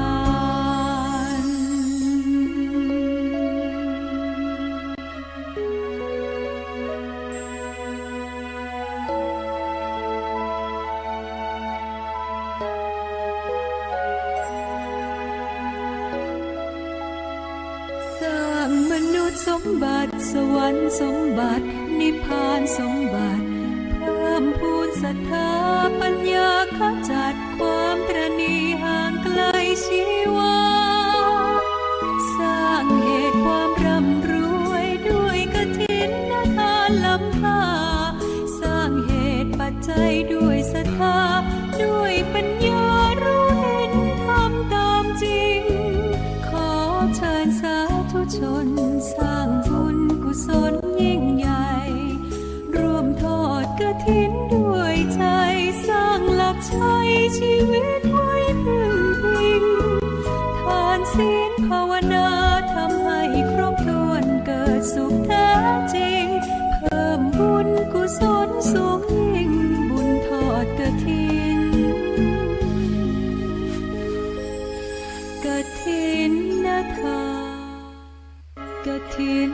ทานคือสังฆทานบุญข่าวสารเพื่อการประชาสัมพันธ์งานบุญงานกุศลพิธีทำบุญทอดกฐินมหาวิทยาลัยเชียงใหม่ประจำปีพุทธศักราช 2567 ตรงกับวันเสาร์ที่ 2 พฤศจิกายน ณ วัดฝายหิน ตำบลสุเทพ อำเภอเมืองเชียงใหม่ จังหวัดเชียงใหม่ 9 นาฬิการวมตัวนักข่วงวัฒนธรรมมหาวิทยาลัยเชียงใหม่ตั้งขบวนแห่องค์กฐินและบริวารของมหาวิทยาลัยเชียงใหม่ขบวนแห่องค์กฐินและบริวารจากทุกคณะสถาบันสำนักและส่วนงานต่างๆพร้อมกันชมการแสดงของชมรมพื้นบ้านล้านนาสโมสรนักศึกษามหาวิทยาลัยเชียงใหม่ 9 นาฬิกา 39 นาทีเคลื่อนขบวนแห่องค์กฐินและบริวารเข้าสู่วัดฝายหินมหาวิทยาลัยเชียงใหม่อธิการบดีและผู้แทนผู้บริหารถวายผ้าห่มพระพุทธปฏิมาประธานในพิธีจุดธูปเทียนบูชาพระรัตนตรัยถวายตาลปัตรใหม่แด่ประธานพระสงฆ์ไหว้พระสมาทานเบญจศีลสุมาครัวตาลและโอกาสเวนตาลตามประเพณีล้านนาประธานในพิธีกล่าวนำคำถวายผ้ากฐิน แด่พระสงฆ์น้อมนำผ้าไตรกฐินและผ้าไตรคู่สวดวางบนพานแว่นฟ้าด้านหน้าพระสงฆ์พระสงฆ์อัปโรกกฐินประธานในพิธีถวายผ้าไตรกฐินและรองประธานถวายผ้าไตรคู่สวดและบริวารกฐินโดยนายกสภามหาวิทยาลัยอุปนายกสภามหาวิทยาลัยกรรมการสภามหาวิทยาลัยนายกสมาคมนักศึกษาเก่ามหาวิทยาลัยเชียงใหม่อธิการบดีรองอธิการบดีผู้ช่วยอธิการบดีประธานกรรมการส่งเสริมมหาวิทยาลัยเชียงใหม่คณบดีผู้อำนวยการสถาบันสำนักศูนย์กองประธานสภาพนักงานประธานสภานักศึกษามหาวิทยาลัยเชียงใหม่นายกสโมสรนักศึกษามหาวิทยาลัยเชียงใหม่ประธานคณะกรรมการกลางหอพักนักศึกษามหาวิทยาลัยเชียงใหม่ตามลำดับถวายเครื่องบริวารกฐินและภัตตาหารพระสงฆ์อนุโมทนากรวดน้ำรับพรลาพระสงฆ์ประกาศผลรางวัลการประกวดขบวนกฐิน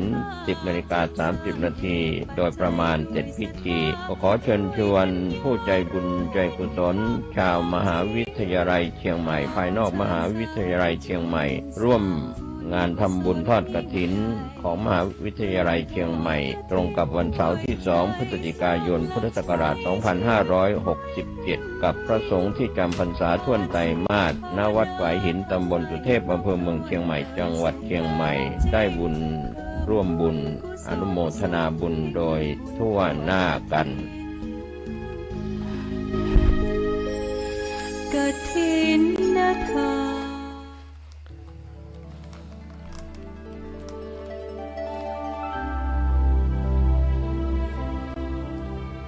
ขอเชิญพุทธศาสนิกชนร่วมบุญงานทอดมหากฐิน 350 วัดจังหวัดเชียงใหม่วันศุกร์ที่ 8 พฤศจิกายน 2567 ณ พุทธมณฑลจังหวัดเชียงใหม่อำเภอดอยหล่อจังหวัดเชียงใหม่เนื่องด้วยนายสมชายวงศ์สวัสดิ์อดีตนายกรัฐมนตรีและญาติธรรมมีเจตนาทำบุญถวายทานมหากฐินเพื่อทำนุบำรุงพระพุทธศาสนาโดยทอดกฐินตกค้างแต่ละวัดในจังหวัดเชียงใหม่จำนวน350วัดซึ่งได้ดำเนินการมาเป็นปีที่12ในปี 2567 นี้ทางคณะเจ้าภาพได้กราบนิมนต์พระเจ้าประคุณสมเด็จพระมหาธีราจารย์กรรมการมหาเถรสมาคมเจ้าคณะใหญ่หนเหนือเจ้าอาวาสวัดพระเชตุพนวิมลมังคลารามมาเป็นประธานในพิธีและได้รับความเมตตาจากพระเดชพระคุณพระเทพมังคลาจารย์เจ้าคณะจังหวัดเชียงใหม่เจ้าอาวาสวัดท่าตอนพระอารามหลวงเป็นประธานดำเนินการพร้อมทั้งคณะสงฆ์จังหวัดเชียงใหม่ทุกอำเภอจำนวน25อำเภอของจังหวัดเชียงใหม่โดยมีกำหนดการดังนี้วันพฤหัสบดีที่ 7 พฤศจิกายน 2567 เป็นวันเตรียมองค์กฐินวันศุกร์ที่ 8 พฤศจิกายน 2567 เป็นวันทอดกฐินเวลา 7 นาฬิกาถึง 9 นาฬิกาเปิดโอกาสให้ร่วมบุญแต่ละวัดในโอกาสนี้จึงขอเชิญชวนพุทธศาสนิกชนทุกท่านได้ร่วมบุญมหากฐินวันเดียวได้ทำบุญถึง350วัดในจังหวัดเชียงใหม่ในวันที่ 8 พฤศจิกายน 2567 เวลา 9 นาฬิกาเป็นต้นไปณ พุทธมณฑลจังหวัดเชียงใหม่ตำบลดอยหล่ออำเภอดอยหล่อจังหวัดเชียงใหม่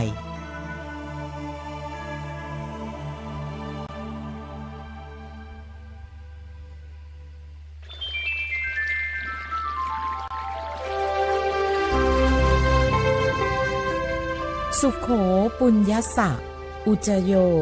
การสั่งสมบุญนำความสุขมาให้การสั่งสมบุญกุศลผลเป็นสุขผ่อนคลายทุกข์เศร้าหมองหน้าผ่องขำปลูกนิสัยใฝ่บุญเป็นประจำจะสุขล้ำสำราญเบิกบานใจบุญกุศลเสริมราศีดูดีนักจงพิทักษ์รักษาอย่าเสื่อมสูญหมั่นเพียรทำบ่อยๆค่อยเพิ่มพูนทวีคูณกอบเกื้อเพื่อหนุนนำขอเชิญพุทธศาสนิกชนร่วมบุญงานทอดมหากฐิน350วัดจังหวัดเชี ชียงใหม่ วันศุกร์ที่ 8 พฤศจิกายน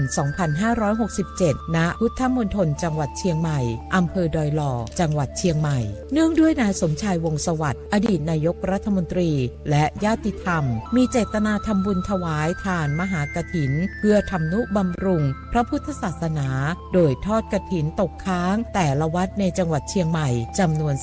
350 วัดซึ่งได้ดำเนินการมาเป็นปีที่ 12 ในปี 2567 นี้ทางคณะเจ้าภาพได้กราบนิมนต์เจ้าประคุณสมเด็จพระมหาธีราจารย์กรรมการมหาเถระสมาคมเจ้าคณะใหญ่หนเหนือเจ้าอาวาสวัดพระเชตุพนวิมลมังคลารามมาเป็นประธานในพิธีและได้รับความเมตตาจากพระเดชพระคุณพระเทพมังคลาจารย์เจ้าคณะจังหวัดเชียงใหม่เจ้าอาวาสวัดท่าตอนพระอารามหลวงเป็นประธานดำเนินการพร้อมทั้งคณะสงฆ์จังหวัดเชียงใหม่ทุกอำเภอจำนวน 25 อำเภอของจังหวัดเชียงใหม่โดยมีกำหนดการดังนี้วันพฤหัสบดีที่ 7 พฤศจิกายน 2567 เป็นวันเตรียมองค์กฐินวันศุกร์ที่ 8 พฤศจิกายน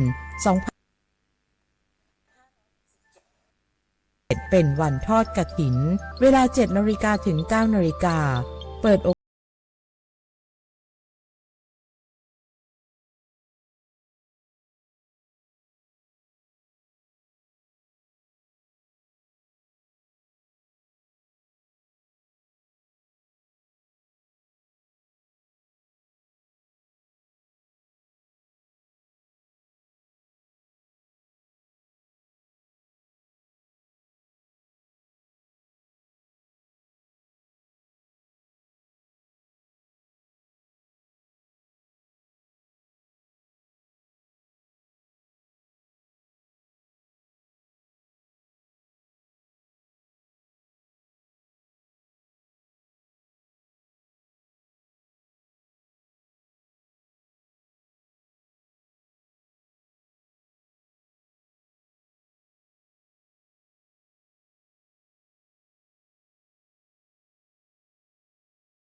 เชิญชวนทุกท่านเข้าวัดเข้าวา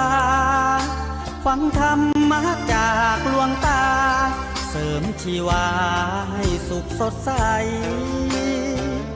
ยึดมั่นหลักธรรมคำสอนไว้ให้ขึ้นใจความดีรีบทำกันไว้หญิงชายอย่าได้นายนี้เชิญชวนทุกท่านเข้าวัดเข้าวาทำบุญด้วยจิตศรัทธาบุญบุญพาให้เราสุขีจะทำการใดนำใช้ในสิ่งดีดีทำบุญให้ทานวันนี้ไม่มีใครว่าใครชังสมัยก่อนประทับใจปู่ย่าตายายวันพระไม่เคยเบื่อหน่าย จำได้ไม่ลืมสักครั้งเหตุใดวันนี้มีคนเข้าวัดน้อยจังอยากให้เหมือนก่อนอีกครั้งฝากความหวังกับคนรุ่นใหม่เชิญชวนทุกท่านเข้าวัดเข้าวารับศีลรับพรหลวงตาเสริมคุณค่าให้กับจิตใจกระทำความดีเรื่องนี้ไม่ต้องอายใครว่างจากการงานเมื่อใดเชิญชวนท่านไปทำบุ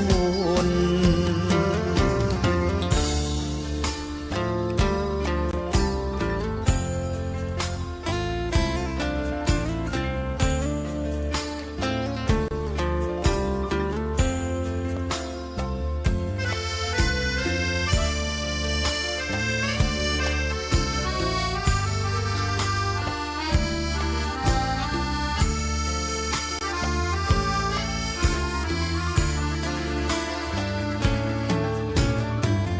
เชิญชวนทุกท่านเข้าวัดเข้าวารับศีลรับพรหลวงตาเสริมคุณค่าให้กับจิตใจกระทำความดีเรื่องนี้ไม่ต้องอายใครว่างจากการงานเมื่อใดเชิญชวนท่านไปทำบุญกระทำความดีเรื่องนี้ไม่ต้องอายใครฝากเพลงเชิญชวนหญิงชายอย่าอายเรื่องการทำบุญ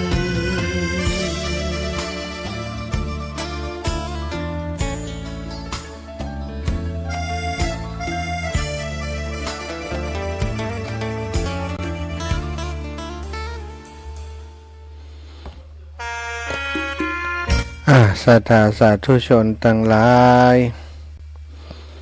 ฟังเพลงในรายการฟังสปอตโฆษณาเนาะเพื่อจะให้ศรัทธาได้ผ่อนคลายเนี่ยการไปโดยฟังเรื่องราวดีๆของกฐินทาน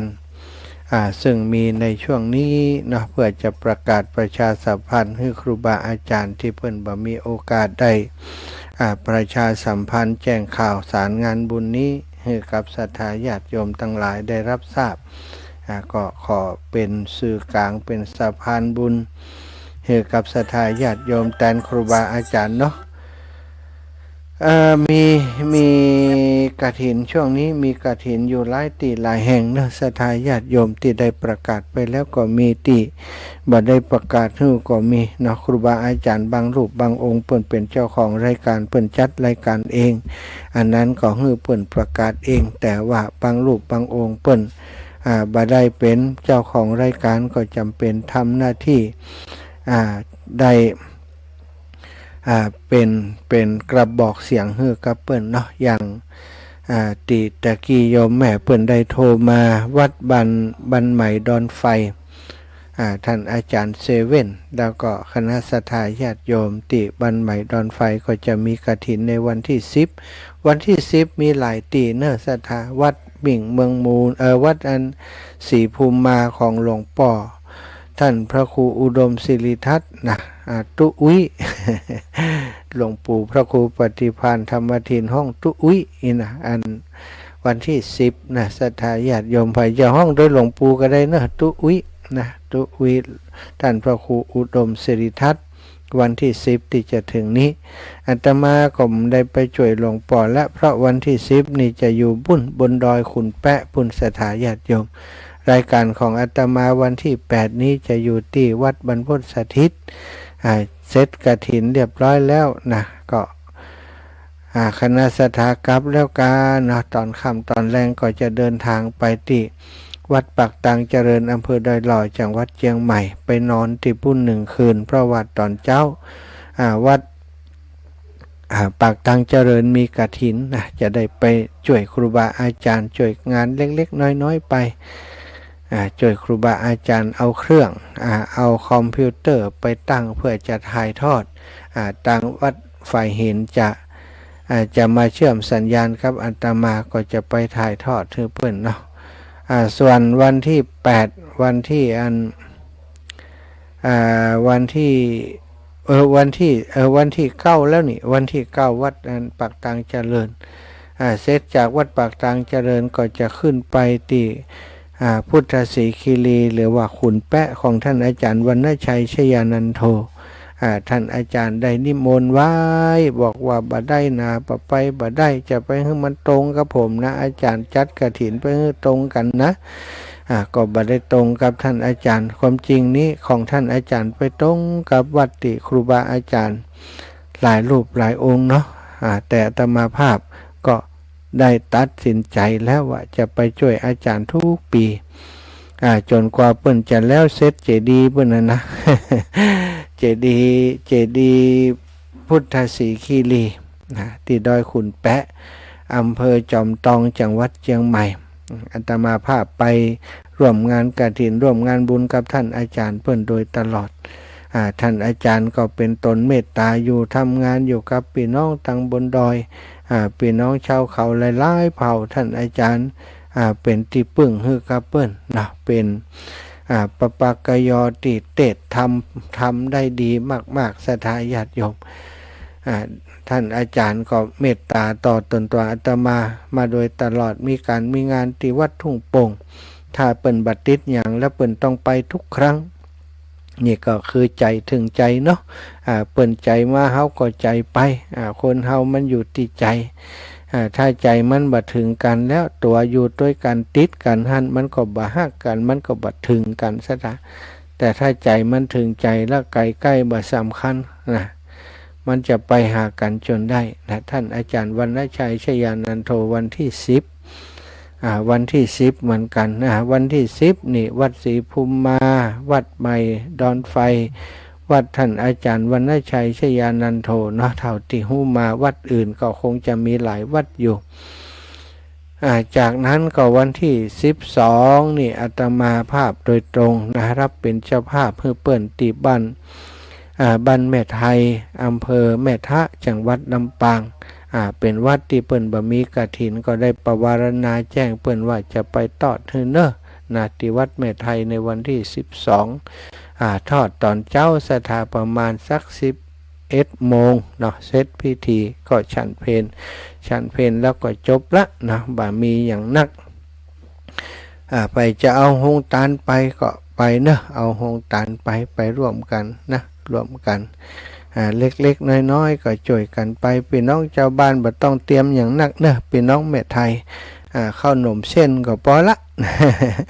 ว่าอยากจะเป็นภาระรบกวนพี่น้องชาวบ้านนักตั้งผู้นำหมู่บ้านทั้งผู้ช่วยตั้งเลขาท่านนายกก็ขมักเขม้นช่วยเหลือกันเนาะก็นำกฐินไปช่วยเปิ้นได้สักเล็กสักหน่อยเนาะได้สัก4-5 หมื่นก็คงจะพอทำให้วัดวาอารามแห่งนั้นได้พัฒนาเสนาสนะได้ทำสีทำอะไรอย่างที่มันชำรุดมันเสียหายช่วยกันดูแลพ่อกอยกันไปซะท่าวัดแม่ไทยโยมแม่ปุ๋ยปอบพรหมมาซึ่งเป็นแฟนรายการอยู่ในพื้นที่เปิ่นได้โทรมาหาก็เหมือนกับโยมป่อโยมแม่อาตมาอีกคนหนึ่งไปมาหาสู่ดูแลกันตลอดโทรมาหามาเยี่ยมมายามถามทุกสุขกันตลอดอาตมาถ้าเปิ่นโทรมาก็โทรไปหากึดเติงหาเปิ่นซะท่ามีความผูกพันกันพี่น้องตั้งแม่ไทยก็หลายคนที่เปิ่นฟังรายการเนาะบันสันดอนแก้วด่านสันดอนแก้วเลยจากแม่ไทยไปก่อมปอไก่อันนั้นเปิ่นก็ฟังรายการกันนักอยู่ไปที่สันดอนแก้วไปที่บ้านแม่ไทยมีเวลาก็จะสดไปแอวเนอะศรัทธาญาติโยมพี่น้องตั้งแม่ทะนะไปร่วมบุญกันหลายๆอาตมาภาพก็จะไปตอนเจ้านะไปถึงสัก8 โมงไปกับคณะศรัทธาญาติโยมของบ้านแม่ไทยนี้ได้รับเมตตาจากโยมแม่ปวลีอินสุวรรณพร้อมครอบครัวได้เป็นเจ้าภาพหื้อเนอะ แม่กาบแก้วสีอินแก้วพี่น้องไทยหรือบ้านหัวฝ่ายเจริญปอนแม่เจ้าท่านอาจารย์ยมแม่ขอถามคัดเวลากั้มจ้ะทอดเจ้ากาติดแม่ไทยเจ้าไม่อยาก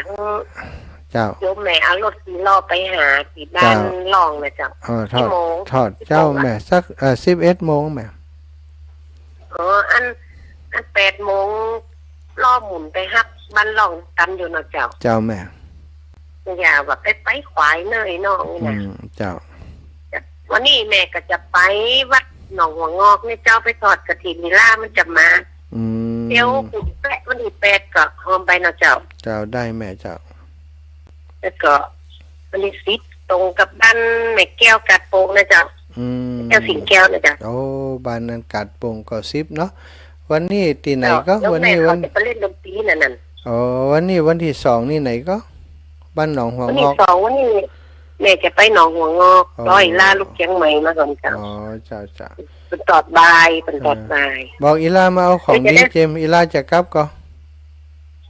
กลับวันนี้เจ้าของดีมีหน่อยบอกอีลาสดมากำเนื้อแวะมาเอาแล้วก็กลับเจ้าโยมแม่จะได้หอมพระอาจารย์แหมวัดตังเจริญกับ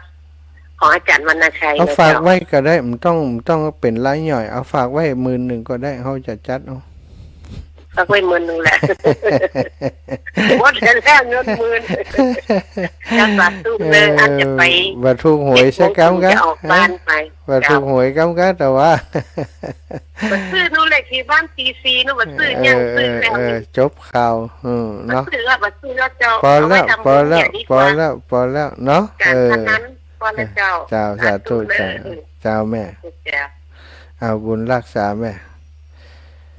แม่กาบแก้วสีอินแก้วพี่น้องไตลื้อบันหัวฝ่ายเนอะศรัทธาแจ้งไปติพี่น้องบันบันใหม่ดอนไฟวันนี้วันใหม่ดอนไฟวันนี้จะโซดไปหาเฮียครับตอนเจ้านะจะไปหอมท่านอาจารย์ไว้บันใหม่ดอนไฟวันที่10จะได้ไปรวมกับเปิ้นเนอะนงรักยมน้องนมรับยมแม่พิมพ์หนูใจไปวัดก่อนวันนี้ท่านอาจารย์โยมโยมไปหอมไว้สักเล็กสักน้อยแล้วก็จะสดไปบ้านนาดูนาดงเนอะนาดงใต้นาดงบ้านนาดงแม่จ่ายซ่อนเขียวแม่ทองสุกสีที่นิววันนี้จะไปพอโคมเปิ่นได้แหมขี้แกนบ่ฮู้นะศรัทธาไผจะเป็นเจ้าภาพโคมโคมประดับโคมมันประดับเดือนหยีเปงดอยกระทงนี่นะแกนละ40 บาทเนอะแกนละ40 บาทมาว่าเปิ้นจะแกนตะเฮือมว่าเอาแกน40ปะละแกน40 บาทให้โยมป่อเปิ้นทำหึ่งงามเด้อเป็นธงเป็นอันโคมผ้าสถาญาติโยมความจริงกะทาเปิ้นซื้อกัน50-60เพื่อกันเนาะแกน40 บาทไผจะร่วมปูจาด้วยนะไผปูจามาอาตมาจะเอามาประดับงานกฐินนี่ตัวแล้วก็ประดับงานยี่เปงของงานวัดบรรพตสถิตตัววันนั้นเอามา200-300 แกนก็ตอนนี้ประดับตกแต่งหมดละเดี๋ยวก็จะไปพอว่าจะมีแฮมสักกี่แกนจะเอามาประดับตั้งซุ้มตั้งอย่างต่อใครจะร่วมเป็นเจ้าภาพด้วยกันนะเศษ3แกน40 2 แกน3 แกน3 แกน100กันแล้วกัน3 แกน100อาตมาจะออกตัวเหมือนกัน3 ลูก100 บาทใครจะร่วมบุญด้วยกันเนอะอันนี้เรื่องส่วนตัวส่วนวัดนะมันได้เป็นส่วนตัวมันได้เอามาแจ้ส่วนตัวเอามาประดับงานกฐินแล้วก็จะลวดประดับไปจนถึงงานอันปอยหลวงของวัดบรรพตสถิตเฮาเนาะศรัทธาญาติโยมไผจะร่วมตกแต่งสถานที่กับอาตมาเนอะโคมไผที่ทำได้ก็ทำมาถวายพ่องก็ได้ของท่านอาจารย์นั่นพระครูท่านอาจารย์บวรวิทย์นี่แกนต่อหืมหูเนาะของอาตมานี่ก็กะว่าจะแกนสักขอเปิ้นนะแกน40นี่ถ้าจะได้อยู่อันญาติโยมที่เปิ้นทำเฮือเจริญปอนแม่บัวคลี่เจ้าไปเจ้าท่านวันนี้บ้านแม่กลุ่มหลวงนี่ก็บ้านแม่ทำปันบุญทำบ้านแม่นั่นน่ะแม่ปุ่มหลวงเนี่ยเปิ้นตานกี่โมงหูนี่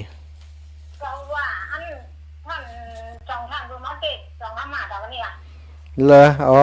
ท่านเสน่ห์กะ โอ้หลาย9 โมงขึ้นเวทีแสดงว่าปุ้นอ่ะเนี่ยเปิ่นเตะเปิ่นบายพวกก้าอันแ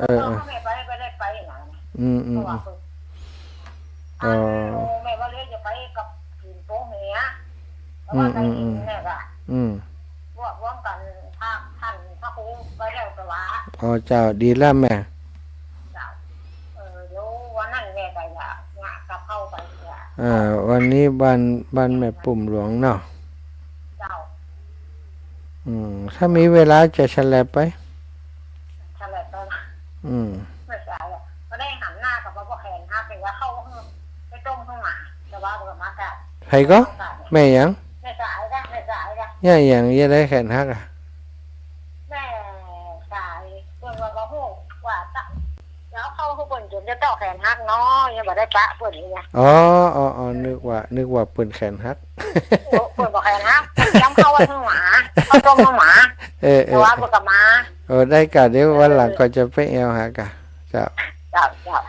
สาธุบุญนะแม่นะประกาศประชาสัมพันธ์พี่น้องตั้งสายก็คาห้างชัดเนอะแม่ปุ่มหลวงวันนี้ท่านอาจารย์เสน่ห์การลงทุปิต้อมทุปิเกขึ้นเวที8 โมง 9 โมงนี่เนอะ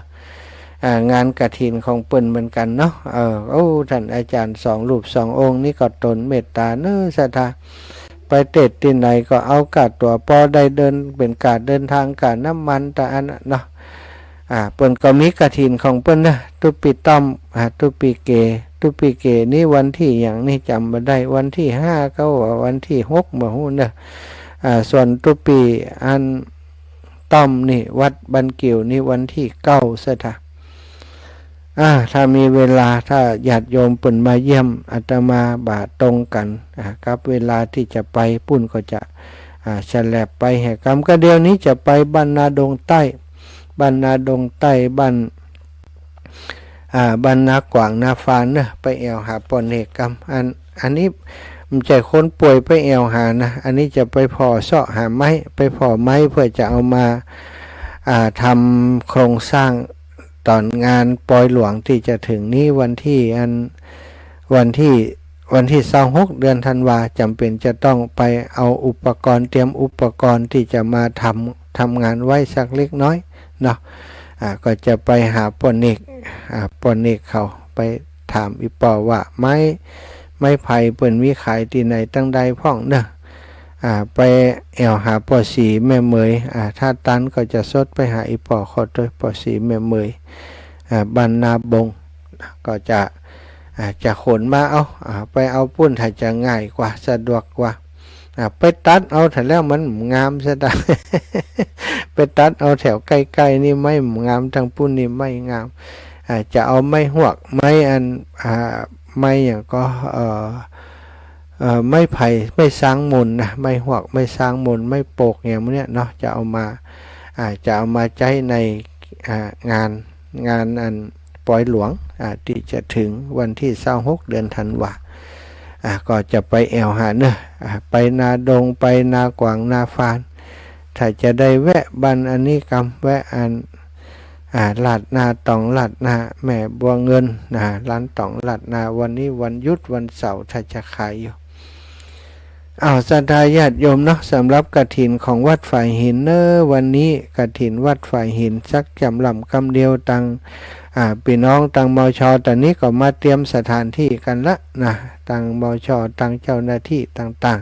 ๆที่จะเป็นฝ่ายจัดการเนาะได้มาเตรียมมาเข้าในพื้นที่ละก็ต้องขอบคุณเนอะตังนักศึกษาก็ดีคณาจารย์ผู้บริหารของมหาวิทยาลัยเชียงใหม่ทุกปีบะทอดบะทิ้งประเพณีติดีงามบะทิ้งวัดฝ่ายหินได้มาร่วมพัฒนากับครูบาอาจารย์ได้ดูแลเรื่องการใช้จ่ายการน้ำการไฟการพัฒนาอย่างต่าง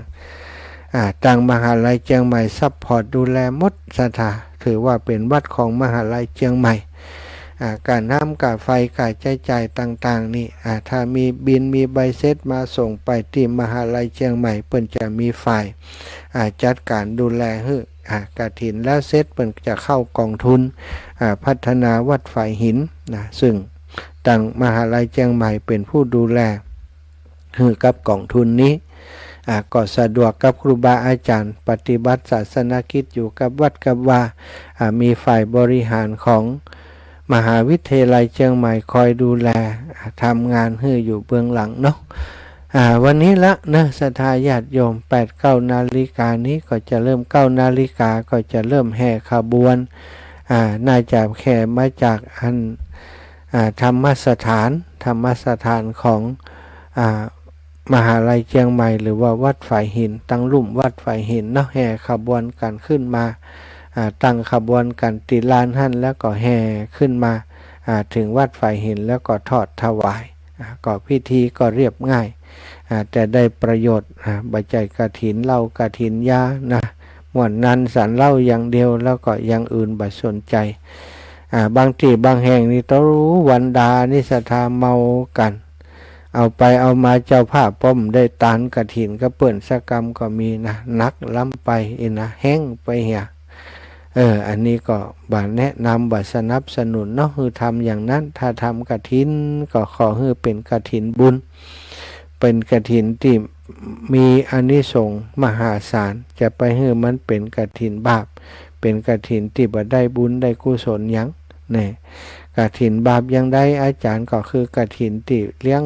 ดูปู่เสือกันกินเหล้ากินยาเอาเหล้ามากินในวัดแห่ขวดตานเข้าวัดก็โจ๊ะเหล้ากันเข้ามาดีก็ย่ำตีนกันตั้งมาคุยกันมันอันนี้บัดใดเลี่ยงแล้วเนาะไปให้มันเกิดอย่างนั้นนะก็วัดฝ่ายหินวันนี้วันที่2เนาะวัดฝ่ายหินวันที่3นะศรัทธาวันที่3วัดหมิ่งเมืองมูลวัดหมิ่งมันมูลวัดศรีหมดเก้าวัดอายังแหมไผอยู่ใกล้วัดใดก็โทรมาแยบบอกก็ได้นะอาตมาจำมาได้แล้ววันที่4ที่5นะในพ่องนะ4-5วันที่6นะวันที่7นี่ม่อนจอมพ่อตั้งธรรมหลวงแล้วก็ตั้งธรรมประจำปีเกิดไผจะปูจะทำประจำปีเกิดก็เจริญพรแจ้งไปติหลวงปู่ได้เลยวันนั้นครูบาอาจารย์ลูกศิษย์ลูกหาหลวงปู่ก็อยากจะให้หลวงปู่ได้อานิสงส์กฐินก็จะนำกฐินผ้ากฐินไปทอดถวายให้กับหลวงปู่นะก็เป็นกิจกรรมที่ทำเพื่อเกิดบุญเกิดอานิสงส์เกิดกุศลบ่ได้เน้นยอดปัจจัยอย่างใดนะศรัทธาญาติโยมยอดปัจจัยต่างๆถ้าศรัทธาจะร่วมบุญก็ไปตานติธรรมเนาะหลวงปู่ตั้งธรรมอยู่แล้วก็ตานติเป็นตั้งธรรมหั่นก็จะเป็นประโยชน์ในการพัฒนาวัดอยู่แล้วบ่ต้องแยกมาว่าเป็นกฐินอย่างโน้นอย่างนี้นะเอาไปตานติธรรมเป็นเจ้าภาพธรรมหลวงปู่มีความตั้งใจว่าจะเตะธรรมเพื่อจะเป็นการสะเดาะเคราะห์ต่อชะตาให้กับศรัทธาญาติโยมทั้งหลายตามปีเกิดวันที่7ที่จะถึงนี้เสร็จปุ้นแล้วก็วันที่7วันที่8ก็ตีกับวัดบรรพตสถิตตั้งเชียงใหม่วันที่8เปิ้นก็ตานกฐิน300กล่องที่พุทธมณฑลจังหวัดเชียงใหม่ตำบลโคกเสือนะบ้านตำบลโคกเสือบ้านโคกเสือตำบลโคกเสือกันเนาะอำเภอดอยหล่อจังหวัดเชียงใหม่ซึ่งพิธีการก็ตั้งแต่9 นาฬิกาเป็นต้นไปศรัทธาตามติดสปอตติดศรัทธาได้ฟังจบไปเมื่อตะกี้นั้นก็ฝากศรัทธาสาธุชนคนดีทั้งหลายเนอะได้ไปสะดวกที่ไหนเขาก็ไปร่วมบุญกันที่หั่น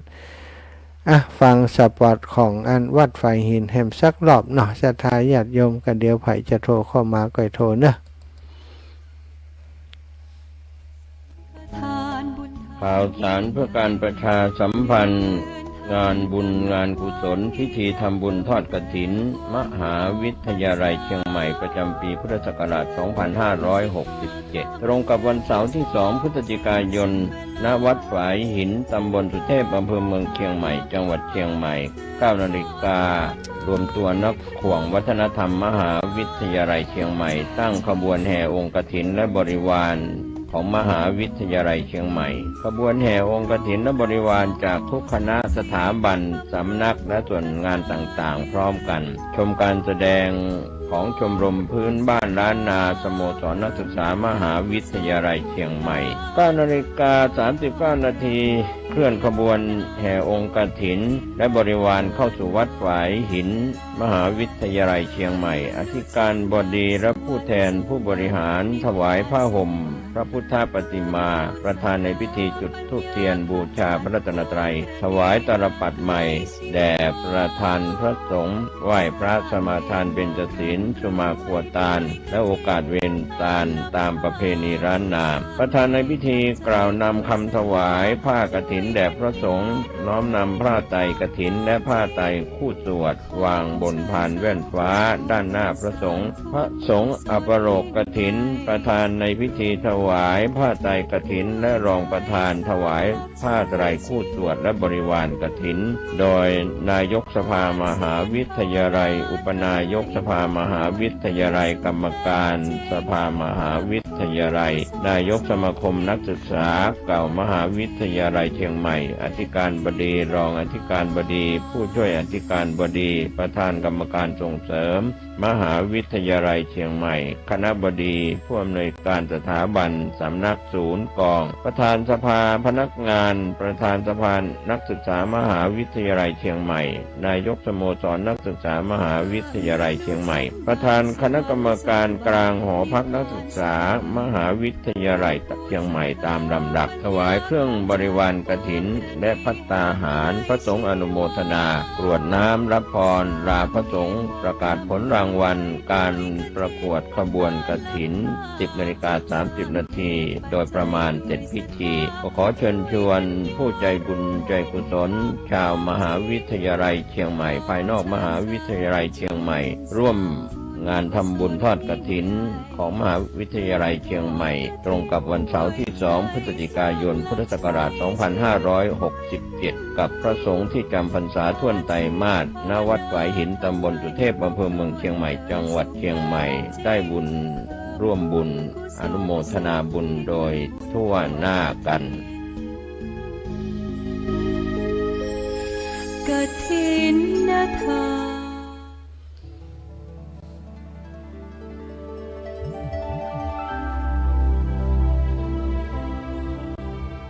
ขอเชิญพุทธศาสนิกชนร่วมบุญงานทอดมหากฐิน 350 วัดจังหวัดเชียงใหม่วันศุกร์ที่ 8 พฤศจิกายน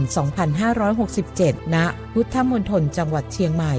อำเภอดอยหล่อจังหวัดเชียงใหม่เนื่องด้วยนายสมชายวงศ์สวัสดิ์อดีตนายกรัฐมนตรีและญาติธรรมมีเจตนาทำบุญถวายทานมหากฐินเพื่อทำนุบำรุงพระพุทธศาสนาโดยทอดกฐินตกค้างแต่ละวัดในจังหวัดเชียงใหม่จำนวน 350 วัดซึ่งได้ดำเนินการมาเป็นปีที่ 12 ในปี 2567 นี้ทางคณะเจ้าภาพได้กราบนิมนต์พระเจ้าประคุณสมเด็จพระมหาธีราจารย์กรรมการมหาเถรสมาคมเจ้าคณะใหญ่หนเหนือเจ้าอาวาสวัดพระเชตุพนวิมลมังคลารามมาเป็นประธานในพิธีและได้รับความเมตตาจากพระเดชพระคุณพระเทพมังคลาจารย์เจ้าคณะจังหวัดเชียงใหม่เจ้าอาวาสวัดท่าตอนพระอารามหลวงเป็นประธานดำเนินการพร้อมทั้งคณะสงฆ์จังหวัดเชียงใหม่ทุกอำเภอจำนวน 25 อำเภอของจังหวัดเชียงใหม่โดยมีกำหนดการดังนี้วันพฤหัสบดีที่ 7 พฤศจิกายน 2567 เป็นวันเตรียมองค์กฐินวันศุกร์ที่ 8 พฤศจิกายน 2567 เป็นวันทอดกฐินเวลา 7:00 น. ถึง 9:00 น. เปิดโอกาสให้ร่วมบุญแต่ละวัดในโอกาสนี้จึงขอเชิญชวนพุทธศาสนิกชนทุกท่านได้ร่วมบุญมหากฐินวันเดียวได้ทำบุญถึง 350 วัดในจังหวัดเชียงใหม่ในวันที่ 8 พฤศจิกายน 2567 เวลา 9:00 น. เป็นต้นไปณ พุทธมณฑลจังหวัดเชียงใหม่ตำบลดอยหล่ออำเภอดอยหล่อจังหวัดเชียงใหม่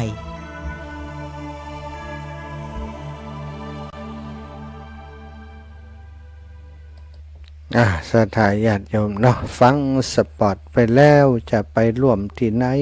ก็เจริญพรตามอัธยาศัยเนอะถ้าใครไปถวายนักหลายวัดนะ เตรียมสตางค์ไป วัดละ1 บาท350 วัดที่ดอยหล่อที่พุทธมณฑลจังหวัดเชียงใหม่ทราบว่าจะมีคนเดินทางไปเยอะเหมือนกันเนาะสถาวันที่7เปิ้นจะดาเนอะวันที่7กลางคืนนี้เปิ้นจะดาสมโพธิวันที่8ก็คือวันทอดถวายวัดที่ไปฮับกฐินวันที่7เปิ้นก็ไปประจำการละไปนอนปุ้นเลยวันที่8ตอนเจ้าก็มีคนไปใส่บาตรตลอดเนาะใส่บาตรกฐิน350 วัดวัดใดมันไปก็มได้เด้อเปิ้นนะ บางวัดนี่เอาตึงบาทเอาตึงตู้ไป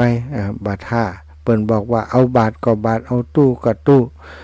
เพราะเปิ้นจะได้ใส่ถูก350 วัดไม่ใช่ว่าวัดเดียวมีตู้ก็บริจาคตู้1 บาทแถมใส่ตู้2ติก็เท่ากับเอาเปรียบเปิ้น ไปฮือมันได้มีเนอะคณะกรรมการชุดนี้นี่ห้าวเหี้ยมนะถ้ามีนี่ยกเลิกเลยบ่ฮือวางถึง2 อย่างนะก็ระวังกันเอาไว้เนาะเจริญปอนแม่ย่าแก้วกันทะวังขวางเปาอยู่เด้อจะไปบ้านสูบน้องเด้อหลานโอ้เป็นหยังมันจะเลิศขามันหอกแต่ว่าเพิ่นมีกระถิ่นกองเปาเนี่ยก็บ่ได้ปล่อยโอ้พาไปเขานี่อยู่พอเลิศขาหักมันได้กระต่ายกะมันเป็นหมอมันพาบ่ได้มันเขาขาเว้ยโอ้ยอินดูตาเลือดตกในกันนักก็ว่ากระถิ่นวันละแน่ก็บ่ได้ปล่อยเอาหอมเข้าปล่อยให้เนาะนั่นล่ะไม่สาเด้อฟังอยู่เด้อสาธุอีแม่บุญเด้อพระธมนทนก็จะบ่ได้ปล่อยเนาะก็บ่มีไฟปล่อยเป็นหยังสาธุเนอะแม่เนอะหลานไปดูแลเขาแม่ไปเป็นเก้าเป็นก๊กให้เขาเนอะสัตว์เจ้าบุญรักษาว่าแต่เด้อแม่แก้วกันทะวังบ้านของเปาแต่ว่าของเปามีก่อมได้ไปสักกรรมว่านะเนี่ยมีงานกับตัวเฮาจะไปก่อมได้เนาะเป็นเก้าเป็นก๊กคือกับลูกกับหลานสวะเข้าไปเหี่ยโอ้อีหยาไปทางใดเหี่ยจะได้พร้อมก้อยกันอีนะไปบัดใดเนาะอยู่เป็นที่พึ่งให้ลูกให้หลานในยานนะบ่เป็นหยังทำให้ยาก่อนแล้วกันวันก่อนหันเปิ้นจัดสถานที่ที่พุทธมณฑลใจขึ้นอยากจะไป แต่ก็ขึ้นอย่างใดก็ไปมันได้เนาะศรัทธาเพราะว่ามีกฐินกับเฮาวันนี้วัดฝ่ายหินเนอศรัทธาภัยจะไปร่วมบุญกับครูบาอาจารย์ไปสนับสนุนเป็นกำลังใจให้ครูบาอาจารย์นอกจากมหาลัยเชียงใหม่แล้วก็คิดว่าศรัทธาญาติโยมพี่น้องทางเชียงใหม่ของเฮาที่ฟังรายการตั้งสถานีวิทยุ 104.5 เมกะเฮิรตซ์คงบัดทอดบัดทิ้งนะวัดฝ่ายหินของเฮาจะไปร่วมโดยช่วยกันไปร่วมบุญร่วมกุศลด้วยกันเลขที่บัญชีนะศรัทธาญาติโยมวัดฝ่ายหิน050300296022ธนาคารออมสิน050300296022ธนาคารออมสินก็ไปร่วมโดยช่วยกันได้นะที่วัดฝ่ายหินแล้วก็พรุ่งนี้วัดหมิ่งเมืองมูลครูบาอาจารย์ของอาตมาท่านพระครูสิริธรรมบัณฑิตเนาะก็เป็นกฐินร่มบุญสามัคคีปี 2567มีคนโยมสุวพรรัตนไกรสอนพร้อมกับคณะครอบครัวเป็นเจ้าภาพหลักให้ศรัทธาญาติโยมอยากจะร่วมบุญปูจาร่วมบุญสามัคคีร่มชุด1,999 บาทศรัทธาเป็นเจ้าภาพด้วยกันได้กล่องละ999 บาทเนาะ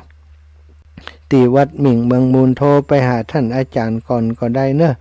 0649495999 0649495999นะเบอร์ของท่านอาจารย์พระครูสิริธรรมบัณฑิตแล้วก็โทรหมายเลขบัญชีธนาคารของท่านอาจารย์นะก็คือ536-086-1738ธนาคารกรุงไทยสาขาประตูใจ536-086-1738ธนาคารกรุงไทยเนอะ หรือว่าจะโทรไปหาเปิ้นโดยตรงก่อนจะโอนจะหยังเนาะศรัทธา0649495999โทรไปหาเปิ้นก่อนจะดีกว่า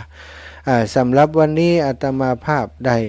ทำหน้าที่รายงานสดถ่ายทอดสดถ่ายทอดเสียงอุจาเรื่องของกฐินของวัดไฟหินและกฐิน350กองนะของอบจ.จังหวัดเชียงใหม่โดยคุณสมชายวงศ์สวัสดิ์เป็นเจ้าภาพลักฮือสำหรับปีนี้เนาะก็จะมีการทอดถวายในวันที่8ณพุทธมณฑลจังหวัดเชียงใหม่วันที่7นะสถานตั้งธรรมประจำปีเกิดที่ม่อนจอมพอศรัทธาญาติโยมใครจะร่วมบุญโดยหลวงปู่ก็ติดต่อที่หลวงปู่พระครูปฏิพันธ์ธรรมทินได้วันที่10มีกฐินหลายที่แห่งหนึ่งก็คือวัดศรีภูมิมาวัดท่าสมปอยบรรท่าสมปอยหลวงพ่อพระครูอุดมศิริสัตตุอุ้ย